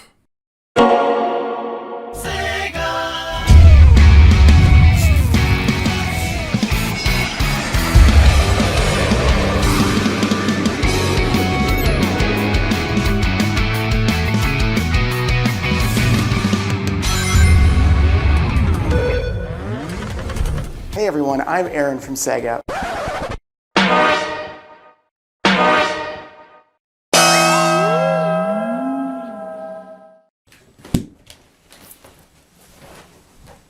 I am not speaking on anyone else's behalf here, but this is a rather bizarre phenomenon, I have to say. Just inconceivable, man. It's embarrassing. This FAQ is dedicated to my friend who has stuck with me, laughed at all my lame jokes, and humored me a lot more than I actually deserve. And she was also really impressed when I wrote this walkthrough. I mean, he must have hated her, considering the quality of this walkthrough. This is dedicated to oh, the worst. What? I just like that his name is Leadfoot. Yeah. Like that's not a cool nickname. Yeah, that's true actually. They call me the Leadfoot because my walkthroughs are like walking with lead feet. They call me Leadfoot because my walkthroughs are like driving a car pedal to the metal into a brick wall. Stop defending him like he's some small child who doesn't know any better. Not only is this sort of behavior from a grown-ass man bound to cause worry and questions, it also contradicts Arin's supposed wish to appreciate the different art forms. In conclusion, Arin is not a Sonic fan. As long as it feeds his ego, he is more than willing to rag on him. And his fans. And if he still gets offered opportunities like this, is there really a reason for him to stop? At the very least, I guess you could call him a fake fan, but yeah, that is better than nothing, I suppose. If you need some clarification on this Twitter post Arin made, then you should head on over to one of these videos. Or both, if you want to. Links shall be provided in the description below. Maybe Arin just haven't been told no enough times in his life, but in any case, enter Dan the Yes Man. This is like games like from the Commodore 64 days, you know? Like the controls are janky and they don't make much sense. And the game is weird and the fun. objective is strange and it's hard and yeah. You just buy it and then never beat it. I'm so glad that you're finally somewhat on the same page I am. Oh, don't get me wrong, I'm fucking enjoying the Christ out of this, I mean, but like... I don't think you'll ever get as livid as I. No. I think this game has plenty of good things to offer. It's just that I wouldn't say it's perfect. I'd say there is room for improvement. Oh? Yeah. Really? Wow, you're being very kind. Come on. Oh my god. Come on. Oh my god. Here we go. Oh, dude. Is it really gonna hurt me every time? No, you just have to break it in time. Fucking... This is awesome. It's a little tedious. Thank you. Well, I mean, like, it's such a great idea for a boss, but just feel like they didn't need like 65 of these things. This is like eating a plate of spaghetti where like you've been eating it for half an hour, but there still feels like more spaghetti on the plate than when you first got your order. Right? Yeah. My god, Dan. I knew we had a connection, but I didn't... oh, I can use my bow. Gotta do this shit. Damn. It's much more fun in 3D than it is in 2D. Yeah, that's my other favorite part of the Sequelitis. What's that? Where you're talking about, like, the unfairness of, like, getting hit by shit you can't see. And then, like, it hits you and you're like, oops! 2D, you see that shit. Yeah. Oh man. Oops. I fucking loved it. I loved it. I can't believe there's so many games like this. Yeah.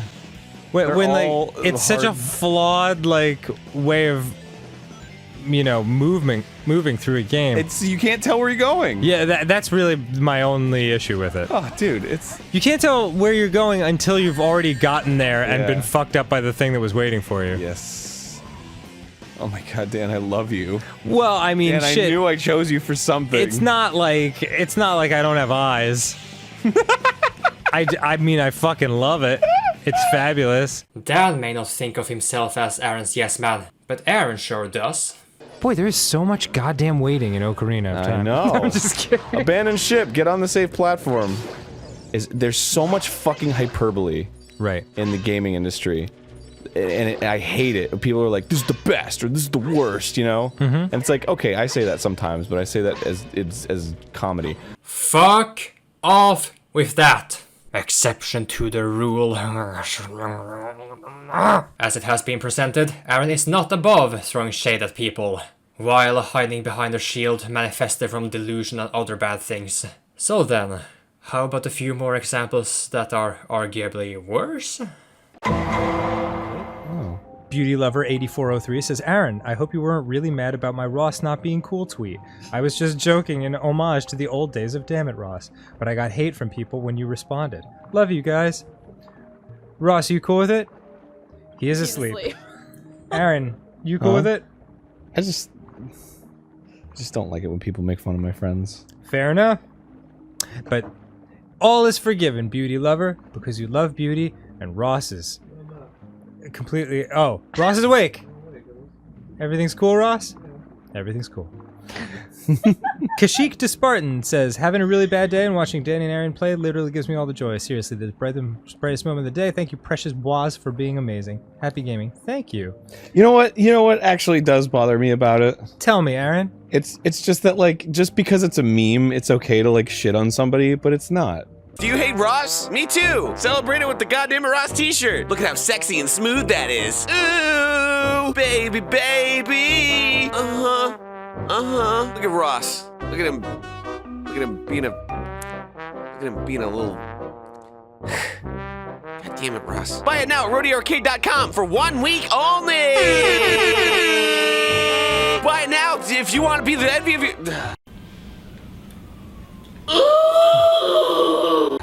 Right. It's like it means the same when you say fuck that guy, whether it's a meme or not. Although it's just fucking uncool. Although yes, Ross, I agree. You want to say something? Ross is Here, coming Ross, up. let me hand you the mic. Here we go, buddy. So last night, I discovered that people make compilations of Game Grumps. I didn't know that, and I found out some guy had made a compilation of all the times YouTube shit talk me on Game Grumps. It's an hour and a half long, and it ends, no shit, with you guys in Dark Souls saying, you know what's really funny about this? Russ doesn't watch Game Grumps. He's never going to see any of this. And that's what it ends with. And I'm like, you fucking prick. You watched the whole thing? That's amazing. I skimmed it, and that was the end of the video. That is, first of all, yeah, we're dicks. Secondly, yeah, you didn't watch Game Grumps. You watched the compilation. Well, it's just you're a friend, so yeah, no, we can look you in the face and be like, but if it's just some rando on the internet, it's like we have to take rude. Arin. We have to take responsibility for creating a meme that was giving you shit, Ross, and we are sorry. But it's also something we did 6 years ago and have grown since then. Not Arin though. Like, did you not see how much he was on the defensive here? Can we just do a stream where we only read, like, dated reviews of Skyward Sword? Oh my god. Can't you just at the very least admit that these streams are dedicated to your ego stroking? Sure. Yes. We can, if we finish the game, like, in the middle of the time slot for a stream, we should totally spend the rest of the stream just reading. Oh, I would so adore that.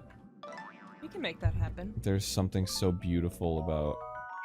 There's also something hilarious about reading, like, old magazines from, like, the late 80s, where they review, like, a Mega Man 4 or something. And it's like, ugh, what a trite romp through they give it, like, a 3 out of 10, and it's like, oh my god, you gotta be kidding me. I can somewhat relate to that. What's going on, Dan? I just brought up the Legend of Zelda Skyward Sword review from IGN. Oh boy, Yeah, here the- it is. the 10 out of 10 Can It is a Can you read some straight choice out of quotes? 10 out of 10. The Legend of Zelda Skyward Sword is the greatest Zelda game ever created. It's the best game for Wii Going in and one of hot. the finest video game accomplishments of the past 10 years. The game has once again raised the bar and forged new territory for an iconic and innovative franchise.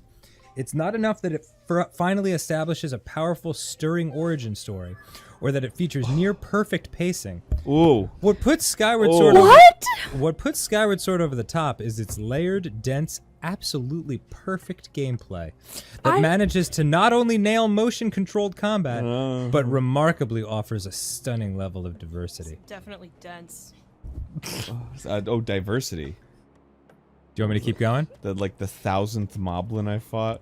Every story has a beginning, and The Legend of Zelda is no exception. Oh man, because that's what everyone loves about Zelda, is that dang story. The story which you do not pay attention to.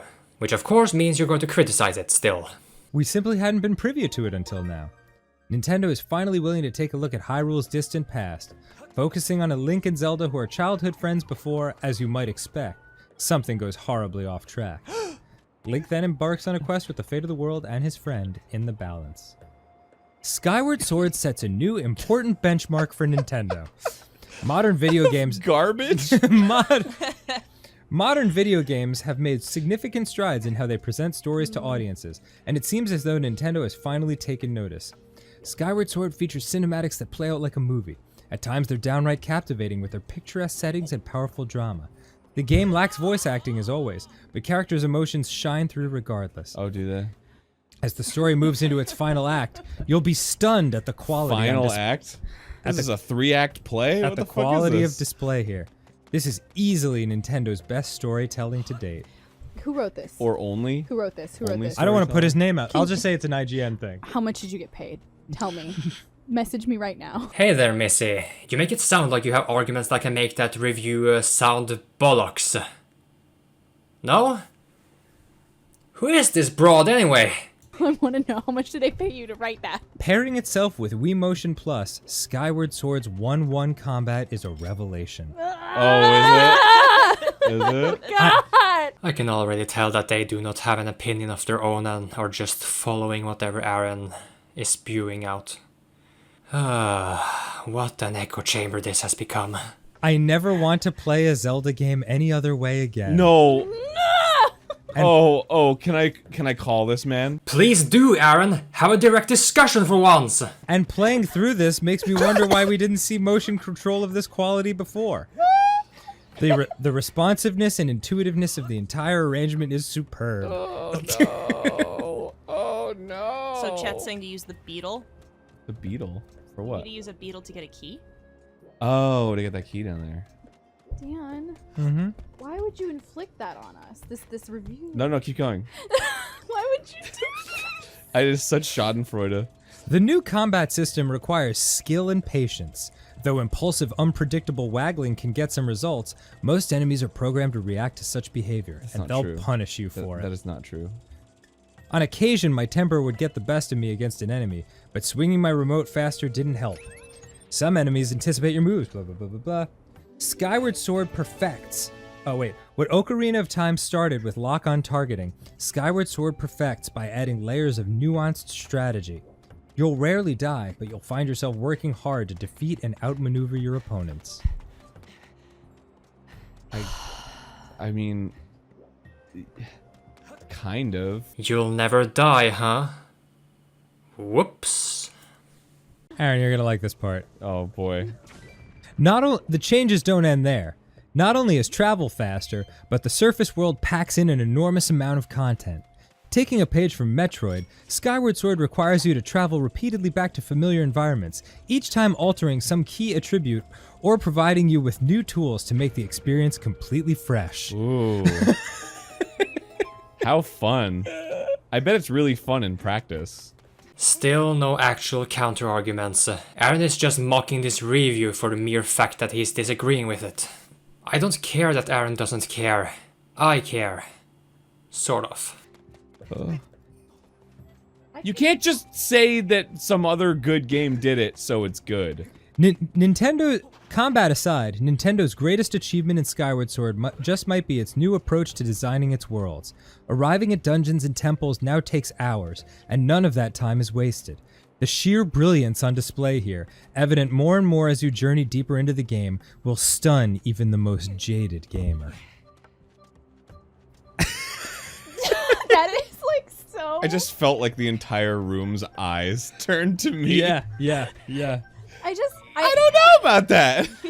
I don't feel like I'm the most jaded gamer. At this point, are you even a gamer? I just feel like people can like this game, sure. People can hate this game, sure. But this review is full of fucking lies, and I hate it more than anything about this game. Like, this review is worse than this game. Tell us why already, please. If I can bring the counter arguments, then so can you guys. Yeah, in case you couldn't tell, I'm getting real tired now. This guy just didn't want to get attacked, I think. Well, now we're putting him on blast on stream, so... He does say no game is perfect, and Skyward Sword suffers from a few small issues. Okay, 10 out of 10. Every now and then, the camera isn't quite in the position it ought to be. The Wii Remote will require calibration here and there, and somehow it seems to know when doing so will be the most inconvenient. Right, but it's a perfect game. I don't think Arin understands that just because a game got a 10 out of 10 score, it doesn't mean it's perfect. It only means that it's a game that the reviewer can recommend to anyone. Nah, just my opinion though. The frame rate will dip now and then. The biggest amount of grief will come from whether or not the game is meeting some fans' expectations. Okay, so the verdict. Is this like the first game this person has ever played? The one asking that question is a man-child who plays games for a living while sucking at them tremendously. Whoa. I don't know. It's like the most... I think they just got paid. Like, it's like got the most like basic buzzwords, and then like it hits on a list of facts about the game that are like just like simply factual. Exactly. It's like it has motion there's a control. lot of worlds, and when you do combat, it's like you're swinging your sword. Did Arin somehow find a way to clone himself? Female versions of himself? Because these gals have still not contributed anything constructive. The verdict. Cool. The Legend of Zelda Skyward Sword will be remembered for revitalizing a franchise that had, for a time, seemingly settled for being merely great instead of revolutionary. Once again, Nintendo is demonstrating its unparalleled ability to craft some of the greatest gameplay this industry has ever seen. Remarkably, the Zelda game manages to reshape its control scheme, design sensibility, and pacing all at once, while still telling a brilliantly powerful story featuring some very memorable characters. It's fitting that Skyward Sword arrives on Zelda's 25th anniversary, because it truly pulls from the franchise's entire history. No, it doesn't. Even addressing the winding narrative directly within its story. It captures a grandness and scope that we haven't seen since the 2D era. It advances combat and control in the most significant way since Ocarina of Time. By making it worse? It finds a tonal and visual harmony between Wind Waker and Twilight Princess. And most importantly, it leaves a mark on the franchise that future installments will no doubt draw inspiration from for years to come.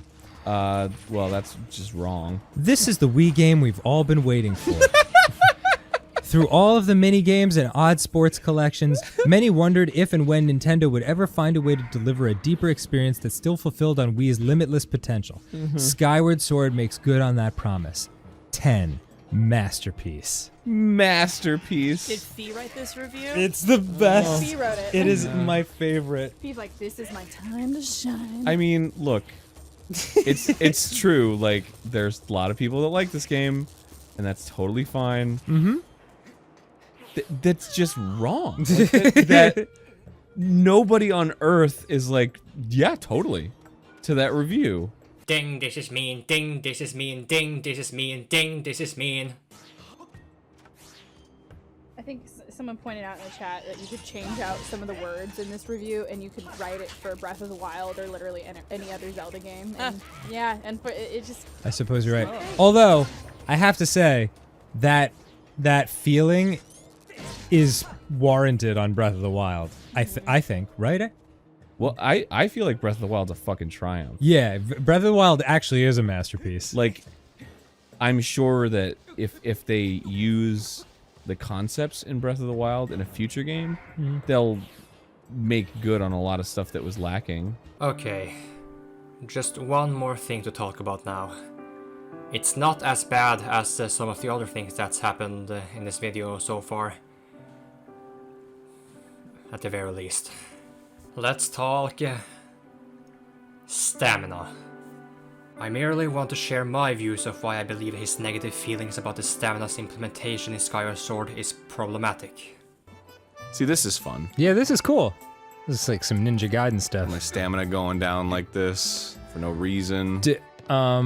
That happens anytime you're climbing of any sort. Wait, how do I... If I dash, I just run on... Yeah, I jump out. They had stamina in Breath of the Wild, right? Yeah, but it made sense because it integrated with other things that you were doing. Oh, I see. Whereas with this, it's just like you're doing one thing and then you can only do it for so long.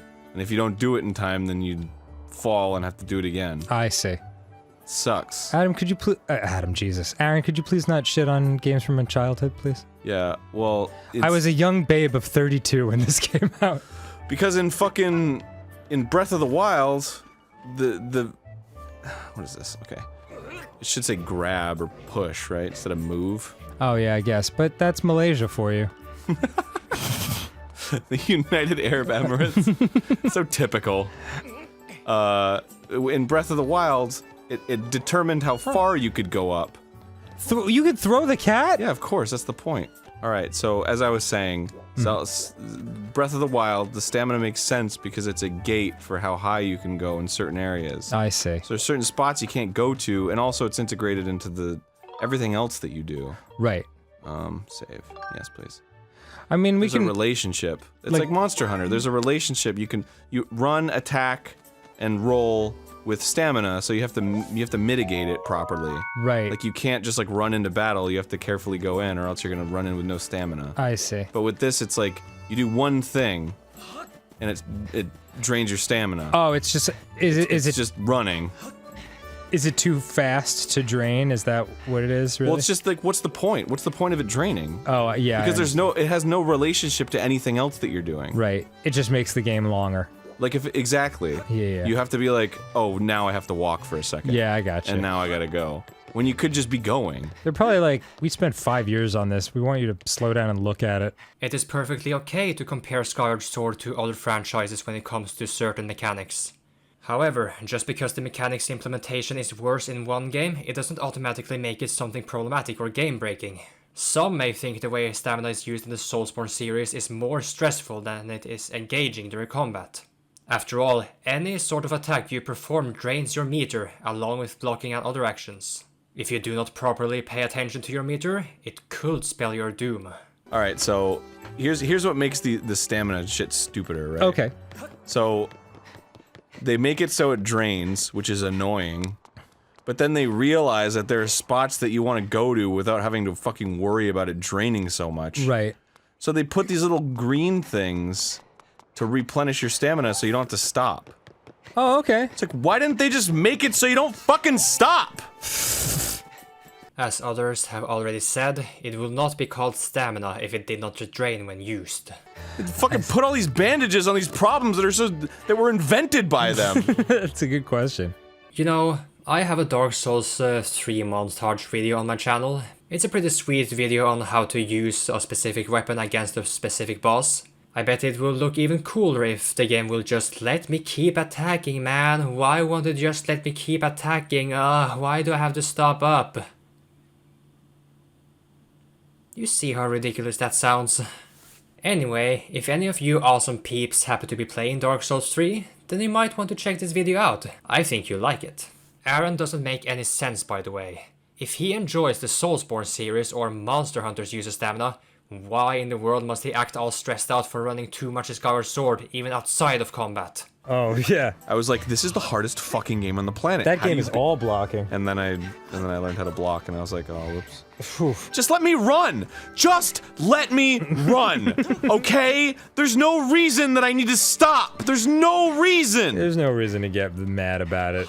It's because it's just- Pumpkins! I lose track, and then I stop, and it's... I know, but... And it takes so long to Don't do recharge it to yourself every time. The game does it to me every time, Dan. No, I know. Well, good. Yes. Sorry, I was just having fun. No. Da, da, da, da, da, da, da. Oh! Oh, there's one more. Yeah. Ow, fucking goddamn stamina. Could you go and leave me alone for a second? Okay. Fuck! Hey, now you got a hole. Oh, great. Oi, Gavolt. I want to just stab whoever decided this was a good boss. Welcome to the final episode of Skyward Sword. And people wonder. Are you? People are like, how dare you insult Skyward Sword? What do you want to do? What do you want to do? I gotta beat him. It's just stupid. That boss is stupid. He's famously stupid. Is he really? Does everyone feel this way? Nobody likes this guy. Is that right? Yes. The comments will agree with me. Aesthetically, he's cool. Most people also don't agree with that, but I think he looks cool. Hey, comments.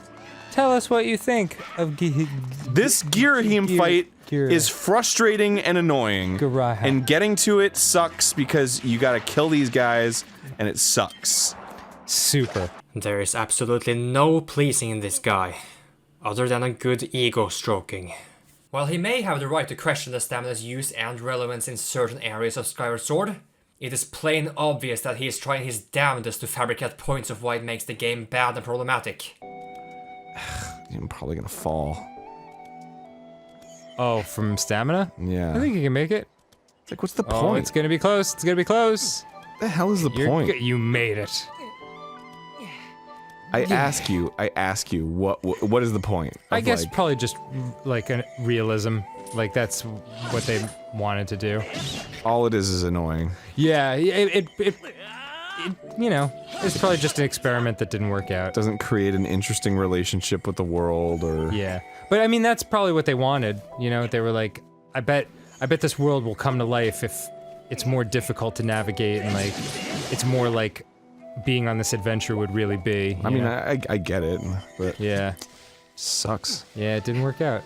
I'm inclined to believe he doesn't even care about trying to come up with solutions of how it could have been done better in Skyward Sword. Anyone can just point to another game and say, this did it better. But I think all it takes is at least some open-mindedness to discuss how certain aspects could have been done better within the game in question. Does this sound like a person who truly cares about the improvement of something, rather than reinforcing his validity through berating and weaponizing his feelings? Isn't it about time we gave his behavior a fair and critical analysis of— No! Well, in that case, I'm done.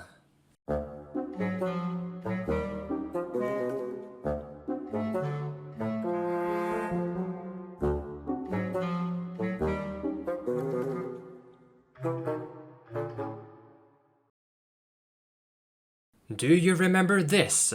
Why aren't all these other dudes going out and fighting monsters and questing? Because they're not heroes. They don't find it fun. But you, the player, find it fun. You find killing monsters fun. You find ridding the world of evil things fun. That makes you a hero.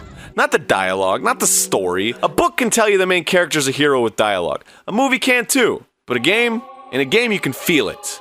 You can experience it firsthand. You don't need dialogue. I would like to call this part Arin's self-insert complex, for lack of a potentially better term. Because it seems as though he cannot comprehend the idea of Link being his own character in these games. Master's Poomples, observe the green pillar before you is a column of light. No shit. Okay, well, it marks the point at which you can descend to the surface. Okay. I love how she's just talking about it like it's not blowing my fucking world apart right now. There's a surface? Okay. Well, how would you even know what a surface is? That's a good point. It's like the surface. Okay. What is a surface? A surface of a table? Yeah. Like the idea of like a world is completely foreign. So to say the surface is like the surface of what? Yeah, I gotcha. Like the surface of mystery. Okay, That was mostly just Arin not paying attention to the story again. Don't you wish I had pants? The whole thing sounds a little crazy, I know, but I for one believe it to be true. Otherwise, why would all these statues be here all over the place? You think someone built them? Like me? It's a real head scratcher, bud. Makes you want to know more, does it not? Yeah? Okay, sounds like you fell a connoisseur. You're probably gonna want to pull up a chair.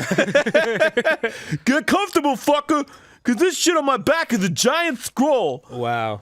Alright, bud, you had better brace yourself because I'm about to blow your mind. So get this. People actually live on this sky island and they get around by flying on the backs of huge birds that are way bigger than the birds down here. Up there, everyone reveres the goddess in the... Oh my god. Yeah, we can. I think we could skip this. Is it really necessary? Well, I mean, they gave you the choice to not hear it. I know, but I didn't know what he was gonna say. You knew. You knew he was gonna go into some long-ass thing. But it's like, all he has to say is like, duh, I don't fucking know about the people in the sky. They don't have to have him explain to you shit you already know just to further illustrate that he doesn't know what's up there. His head looks like a chocolate chip with a face. Like one of those Nestle's little... I'm delicious! Wrap my head in tinfoil and put a little tag on the top. But it does not even stop there. The Isle of Goddess is even more stuff to marvel at. He's talking about you. What? He's talking about your place. I know, but I already know about it. I've been there. No, that's what I'm saying. Is that really all you have to say? Well, everything worked out fine, I'm sure. Dan, are you excited for bomb bowling? Sailcloth. I didn't have to press it. I'm never pressing the sailcloth button ever. This Okay, game, by good the to way. know. Master, this is Elden Volcano. It is an active volcano rich with the power of the earth. Yes, that is usually what a volcano is. Well, look at you. It's a volcano that has lava in it. Well, excuse me, Mr. Big Swingin' Dick. So, just in case it wasn't clear enough, in these instances the Goron and Fi were not talking to Arin, they were talking to Link. In the Goron's case, his role was to emphasize that while Link's Sky World talked about the surface world below, they, the surface dwellers, were also talking about the world above the clouds. In Fi's case, she was just explaining to Link what a volcano is. Because how would he know? There are no volcanoes in the Sky World. Because of course, Arin is the hero here, not Link. Has to be all about him. Alright, let's just end this already. I think it's time we enter the segment where I explain my feelings and some other things. Something you may find relatable per se. I may not remember what game it was when I first started to watch the Game Grumps, but I do remember that I started watching them during the time when John was still around. I also took my time to check out the numerous fan animations and musical remixes. Such a fun Let's Play channel and community to invest time into. As I explained before, I inevitably fell out because they were running out of games that I was experienced with. The same can be said about the Runaway Guys and Super Gaming Brothers, so I guess you could label me as a sort of casual fan. But then all of a sudden, I noticed that people were posting "This is how you don't play" videos of the Game Grumps. And I always thought only DSP could have videos being made of him under that label. I didn't really bother checking them out at first, because I assumed they would just showcase the moments where Arin sucked at the game, which I fully acknowledged. But at the time of watching the playthroughs of the games that This Is How You Don't Plays were made of, I did not mind to watch Arin sucking, because he genuinely seemed to be having a good time. Despite what I showcased in this video, the Wind Waker HD Let's Play was one of my favorites. I do believe he really was having a good time playing it with Dan. The Ocarina of Time Let's Play was when Arin's character was definitely starting to emerge a whole lot more than before. By the time I gave the first episode a watch, I had already forgotten almost everything about the Zelda Sequelitis. Maybe that was the reason I was able to enjoy the playthrough at the time. The This Is How You Don't Play put things into perspective for me. It started off with me realizing that Arin was being a huge hypocrite when he played these games. Until it eventually made me realize that he was not playing it up for laughs or trying to do a bit, despite what he may want you to believe. After all, why would a grown man like him make such a petty lie? As someone who got his perspectives changed and formed different opinions, I ask you other Game Grumps fans. Where do you draw the line between treating an internet persona as a mere character and a real human being? With the evidence and references I have provided in this video, I believe I have no choice but to label Arin Hanson as a volatile human being. He lashes out without thinking of the consequences. He changes his mood and perspectives to whatever he sees fit for himself, even if it means lying to everyone.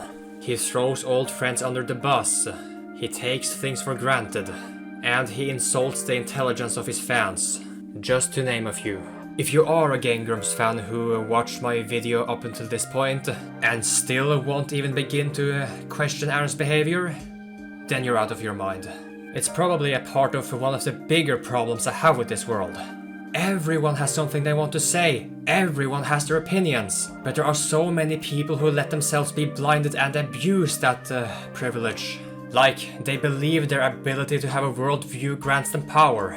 A power they fear being shifted in another direction. Power corrupts. In some instances, things need to change. If they don't, things like this happen.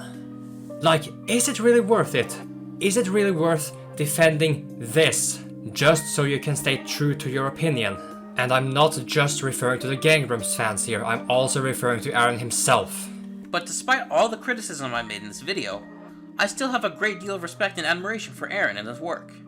He's someone with a lot of passion for what he does, and I have a lot of respect for people like that. Not to mention he's really funny and seems like a genuinely great guy. Arin, if you see this, thanks for watching. And from one creator to another, keep up the fantastic work. I watch Game Grumps religiously, and you're one of my idols. Thank you so much for watching, and I'll see you next time. It makes me sad saying that Arin probably never watched your video, mister. And if he did not take anything to heart. I want to briefly share my own view on the statement this person made. He said that there is no right or wrong when it comes to art, which is the beauty of it. But if there is no right or wrong in art, then there is a risk that you'll fall into an unhealthy comfort zone. Just something to think about. Anyway, was Arin truly open to criticism? I'm sorry. Now it's time for me to write my post-emptive counter-argument. Alright, fine. You watch the video, that's only fair. I mean, I've been throwing my opinion at you for 30 friggin' minutes. Just because you might like Ocarina of Time and I don't, doesn't mean that you're not a beautiful person. We may have been allowed to share our opinions, but we are not allowed to criticize him. I mean, this was from like 6 years ago. I am far from the first one doing this. Just look at this, people have been reaching out to him. Just because someone says that they're open to criticism, it doesn't mean that they're willing to listen. And people are still trying to use Arin's supposed open-mindedness as a way to defend him against people who do criticize him. The This Is How You Don't plays were not created out of the mere fact that Arin was sucking at the games. It was because he was being a huge hypocrite, a fool, a jerk, and even a liar sometimes. There have been attempts to bring Arin into the light, but at this point, we may as well assume that he's forever stuck inside this precious bubble. And I think the only thing that can make it burst is him completely losing his relevance on the internet. When making money off of videos is not sustainable to him, basically. If Arin will not change for the better, then hopefully his fans will. If you still find Zelda Sequelitis entertaining, that is completely fine. Just don't come here and tell me it was a good critical analysis and not problematic in the slightest. Because I have shown everyone why it's far from accurate, far from fair, and why it's a sterling example of Arin Hanson's current and recurring problem. So it's over. I have done it. I don't need to say any more. With all of that said, I want to express my deepest gratitude to the This Is How You Don't Play creators. You guys made it a whole lot easier for me to put all of this together. In a sense, you basically did a job for me. Thank you for watching. Stay strong.